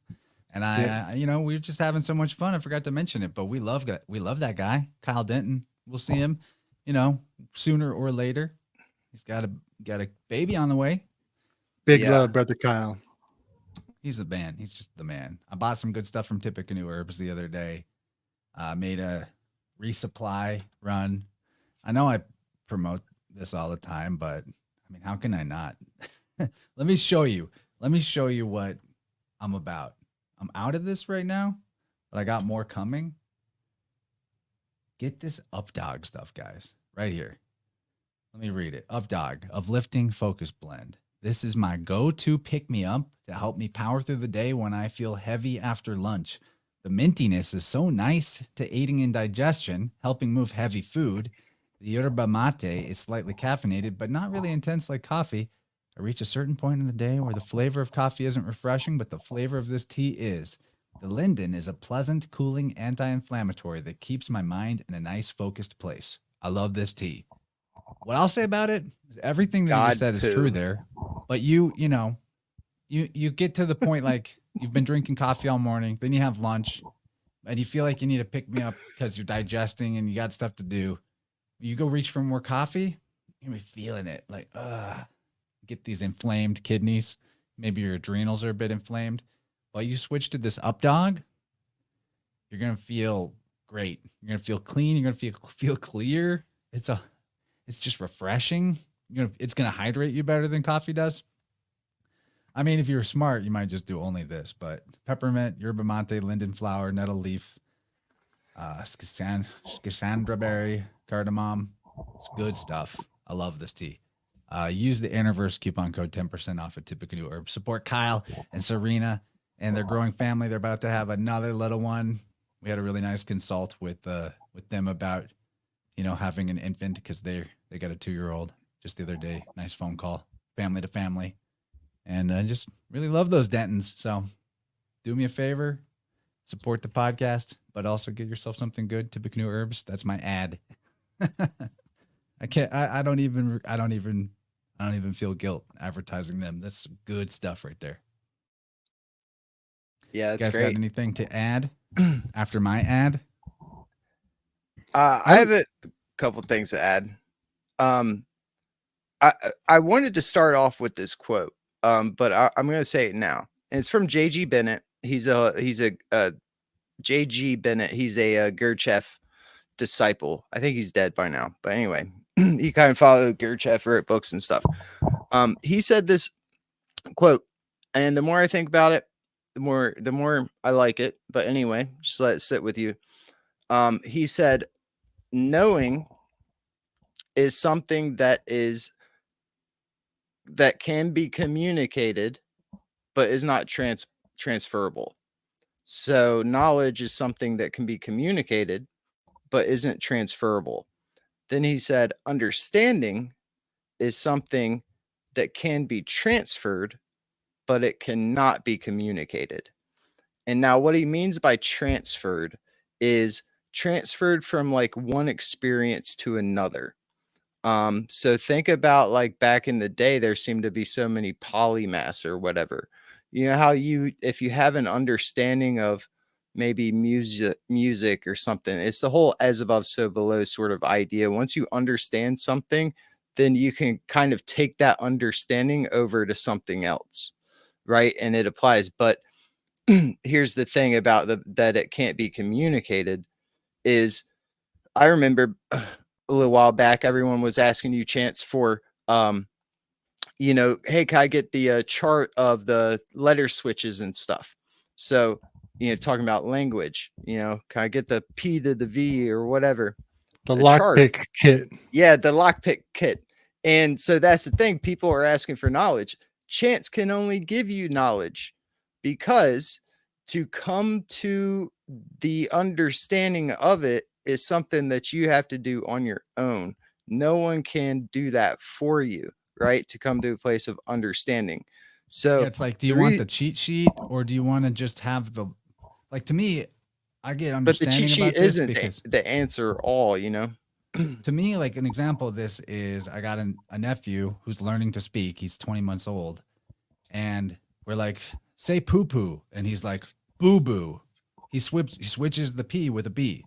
There you go. I could go on and on, but like this 20-month-old, I'm going to see it with my own daughter as she grows up, is exemplifying the letter swaps.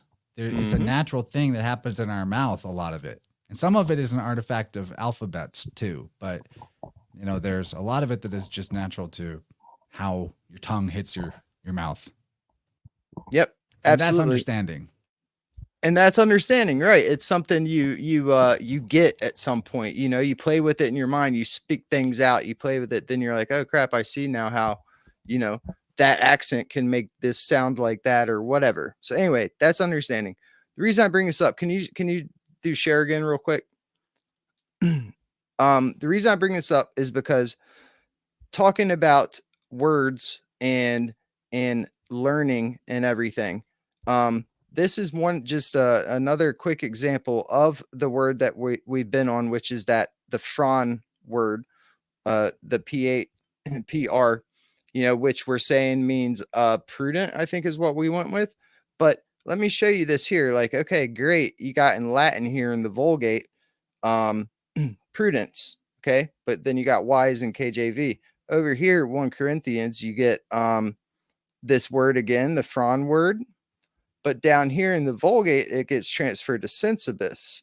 Since this is more like, be a sensible mind, like sound mind or whatever. So tied into that same conjugate of the word. And over here is understanding. Now, I think a good translation might be consciousness, honestly. Because if it's got this relation to breath, like through the diaphragm, it has a relation to the heart, not to breath. It's a relationship to the heart, not to what's the word? Not to pneuma. I've seen the etymologists relate it to the diaphragm, though, which that has a relation to breath, right? I think midriff, I think, is heart. I want to getting at more than breath. I could be wrong, but that's how I've always understood it. Go ahead, Gabe. I want to invoke the rhythm section. I think this phren is the frenetics. I think because the heart is a drum, and also the diaphragm is a drum. It's a veil that you pull, like but yeah, musically speaking, they are very correspondent in the rhythm section. Oh, and when I meditate, I have to actually get past my breath for a prolonged period. I have to really focus past my breath before I can find my heart behind it. And that is when I know I'm in the zone. when I can find my own heartbeat. And it takes a while to get through your breath. Yeah, I think totally it's like all connected and all that good stuff. So this could have some connotation for sure with breath. Honestly, I don't know. I've just always went with the heart. But the reason I bring that up is because these words, I It's like think heart mind. It's like this consciousness thing. heart mind. It's like follow your heart, you know, that where that expression comes from. What? My heart doesn't think. Well, I don't know. So the reason I bring this stuff up is because talk about nuance, right? Everyone's heard, I don't know if you guys heard this term before, but they say content is king, but context is God, right? Then, you know, I think, I don't know if I heard this from Gabe or someone else, but then there's a maybe better saying here that context is king, but nuance is God, meaning nuance is above context. What I'm getting at is these teachings, when we go and read the Plato and we go and read the Bible, okay, if it's been so conflated that these like teachings, they say, you know, Plato's philosophy is built on Plato, and then, you know, I won't even get into the significance of the Bible, but what I'm getting at is that these words, there's words like knowledge, understanding, all the four cardinal virtues, right? The bravery, the courage, the sobriety, the temperance, the wisdom, the cleverness, the cunningness, all these words. I think it's worth people's time to get familiar with what they mean or with what they are in another language. Like get familiar with the Greek and the Hebrew if you're going to go that route, because then you for yourself can see. And so when I'm reading Plato, and just take your time, you know, like, and take your time. If your study of a scripture or a text is like you just dig deep on one or two lines and that was your whole session, you're better off with that than you are blazing through and reading a whole chapter or the whole book. And you totally miss the point because, you know, it just goes in one ear and not the other. It says sober when just before in the other book, you're reading about prudence and you don't connect the two or whatever, you know what I mean? So there's weird stuff like that. And I think you know, like I saw Dylan saying that sometimes there's not a one-to-one translation. I totally get that. So I don't think necessarily it's always just a bad translation. That's why I think context, nuance. That's its context. Yes, exactly. Right. That's why you look at it. And with the, so what I'm getting at here, you could see all these words here, even in this tree that's on, you know, these words are in the Bible, these Hebrew words. So like the da'ath or whatever is knowledge, you know? So it's just really, there's so many words that mean knowledge. It's like, is it episteme? Is it, you know, science, I think is like the Latin word, you know, but then there's all this other stuff and it's like understanding. You see how we do that? Well, episteme is basically like through standing, you know, so and then there's this whole grasping and stuff I already went over, but be not up here's understanding. Then you got wisdom. So see like the three, and here's beauty. So when you look at Plato, okay, Plato talks about the beautiful and the good. Sometimes they'll translate the beautiful as fine. They'll say, oh, it's the fine and the good, you know? And then I don't know, sometimes they may translate the opposite of good as ignoble.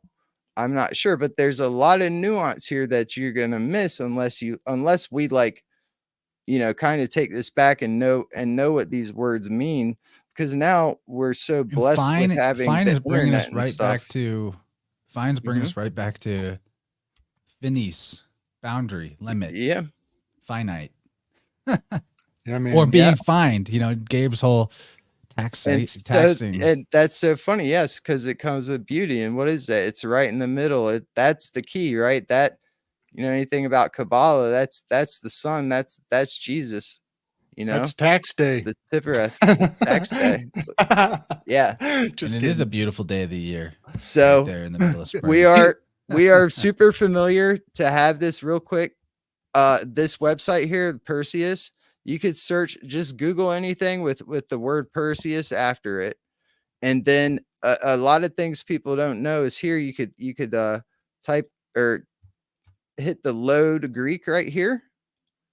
And here you got all the words. Sometimes you can copy and paste this into a translator. I think sometimes it's good to find the word that until you get familiar. It's good because you could delete stuff out and find the word that you're looking for. But anyway, from here, you can click on any of these and it takes you right to the LSJ, and you get your definitions here. Another thing, real quick, is when you go to this Perseus website, if you type in the Greek here and hit search, it won't work. You got to go to this right here, hit all search options, type in the Greek here, or copy and paste the Greek here, and then hit go. And I'm missing the W, but anyway, you got to hit all search and then put it there. And there you go. Yeah, buddy. PK, I just want to really compliment you, my friend. Circumspect. Yeah, you're a great researcher. Circumspect, y'all. Take notes from this guy. You said it. You said it just a minute ago. You said, consider what the words are. Don't just run off with what the words mean. The way you said that was perfect. You were so impeccable when you said that. Think of what the words are, not just what they mean in a linear fashion. Remain circumspect, because some words are packing so much luggage. Like PK, when we were on the live and we were talking about the swift tuttle, and everybody's like, oh yeah, swift tuttle. And I was like, oh yeah, this is Zeno's paradox right here. The swift turtle. This is Zeno's paradox. So the swift tuttle thing, it unpacks like a babushka doll of meaning. And I can go on for an hour just talking about what a fascinating That's term. a comet, by the way, the swift tuttle, just so people don't get lost on that. And then I ended up and I did it quickly, but then I started weaving in the difference between the accelerationists and the Fabians. The Fabians want to do the slow kill, and the accelerationists want to pull the Band-Aid off. But these false dichotomies is the accelerationist the sheep that the Fabians wolf is wearing? You know what I mean? Are they kind of one and the same, this false dichotomy? So yeah, I just love that you said, think of what the words are. Don't get hung up on just what they mean. Don't be satisfied with what they mean. Think of what the words are. That's great. Yeah, I think it's so fun. I think it unlocks so much. And yeah, it does seem a little daunting at first, but I know there's a lot of smart people in the comments that watch this show and everything. And I'm happy to share, go over the resources. I know people were asking about the one website which I gave out before, but anytime too, like if this Perseus thing is not the most user-friendly site at all. Right. It's pretty damn confusing. They got Perseus is striking the that is the Hercules pose that he's in, and that's legit because that's the same bloodline. He's the descendant of Hercules, but it is a different constellation. It's very fascinating. They're 180 from each other. If you but before we leave, I got one little nugget, and it is going to tie into what you were saying, PK, in that little graphic I sent. But no, you finish up. I gotta relieve mom. I gotta go do some dad duty. So right on. Be generous with the super fast. All I was gonna say is Socrates, when he talks about being wise, and he uses the word sophos. I might have said that already instead of anyway. Go ahead, Gabe. So let Chance go. Yeah, buddy. So recently it dawned on me Socrates is kind of an anagram for satiric. And sure enough, I have learned that through Alan Moore, he made the most fascinating passing comment, and I'll never be done chewing on this, that some dark bards in the world can cast a black satire onto your life. And that's one of the worst spells. It's like, what is he talking about? And how is it obvious that nobody's even thinking of it? What is he talking over everybody's head? And I was like, your criminal record, your criminal No, record, it's your social it's credit score. it's 4 years ago. People holding up signs that say "I can't breathe" while they're wearing a mask. The dark satire. It is fascinating. Okay. But then PK, say the formula one more time. Knowledge is something that you cannot convey Yeah, to somebody else. it's so good. Yeah, you Say guys it think again. about it. Okay, yep. So knowledge is something that can be communicated but not transferred. Understanding is something that can be transferred but not communicated. Just remember, you can't talk someone into understanding. You can't anything to someone for understanding. They have to get to it on their own. You can't communicate it. Yes. So I will never be done studying the divided line. And I have learned quite a few things that I had wrong. Crazy how much this fits into the question of the indefinite and infinite already. It is crazy. So one thing I've said in the past, and if I led anybody astray, I want to correct that now. And I think I might have implied that Plato's Republic is anti-dogma, that there's no dogma in Plato's Republic. And I just want to kind of retract that a little bit. I think there is a sacred dogma here that I just can't knock down. I haven't been able to put this dogma into I haven't been able to deny it. It seems to be still here. It's a worthy foe, and that is to say that everyone should study Plato's divided line, and they do. They say that you can go forever in understanding, and it will never lead to knowledge. And that these categories are completely different from each other, and that it's actually like a paradigm leap. That it's almost like these are anatomical aspects of the psyche, and they are, yeah. See, what you just said was opposite of what I said, and that's why I think the nuance is so important, because is that Greek word that they were using understanding, or is it no? You know what I mean? That's why I'm saying, like, to even know what they're talking about, to even know what you're talking about. Does anyone know what wise means? Does anyone know? We don't. And so, have we been given good translations of their essence? Have we been given really solid translations of their essence, or has something been lost in that? So yeah, I do. I like going back to the original word as best we can, because it seems to almost reflect somehow on the flaw of the terms we're using now. You know what I mean? 100%. That's what I was pointing out, or kind of hoped everyone would come to. That yes, it seems like if the priest class, if there was some deception going on, what better way to confuse the people than to confuse them on what understanding is and what knowledge is and what wisdom is. Right. You know, the foundations of stuff. It's like, yeah. So one this more is week. So big. It's so big. Like no one can define wise. No, dude, it's such, yes, it's so hard.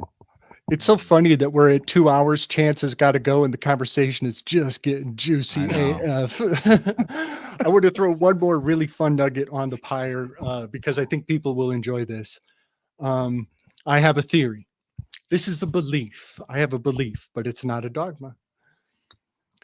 Halley's Comet has a 76-year orbit. I know that the panspermia concept has deified Halley's Comet to a very difficult degree to appreciate.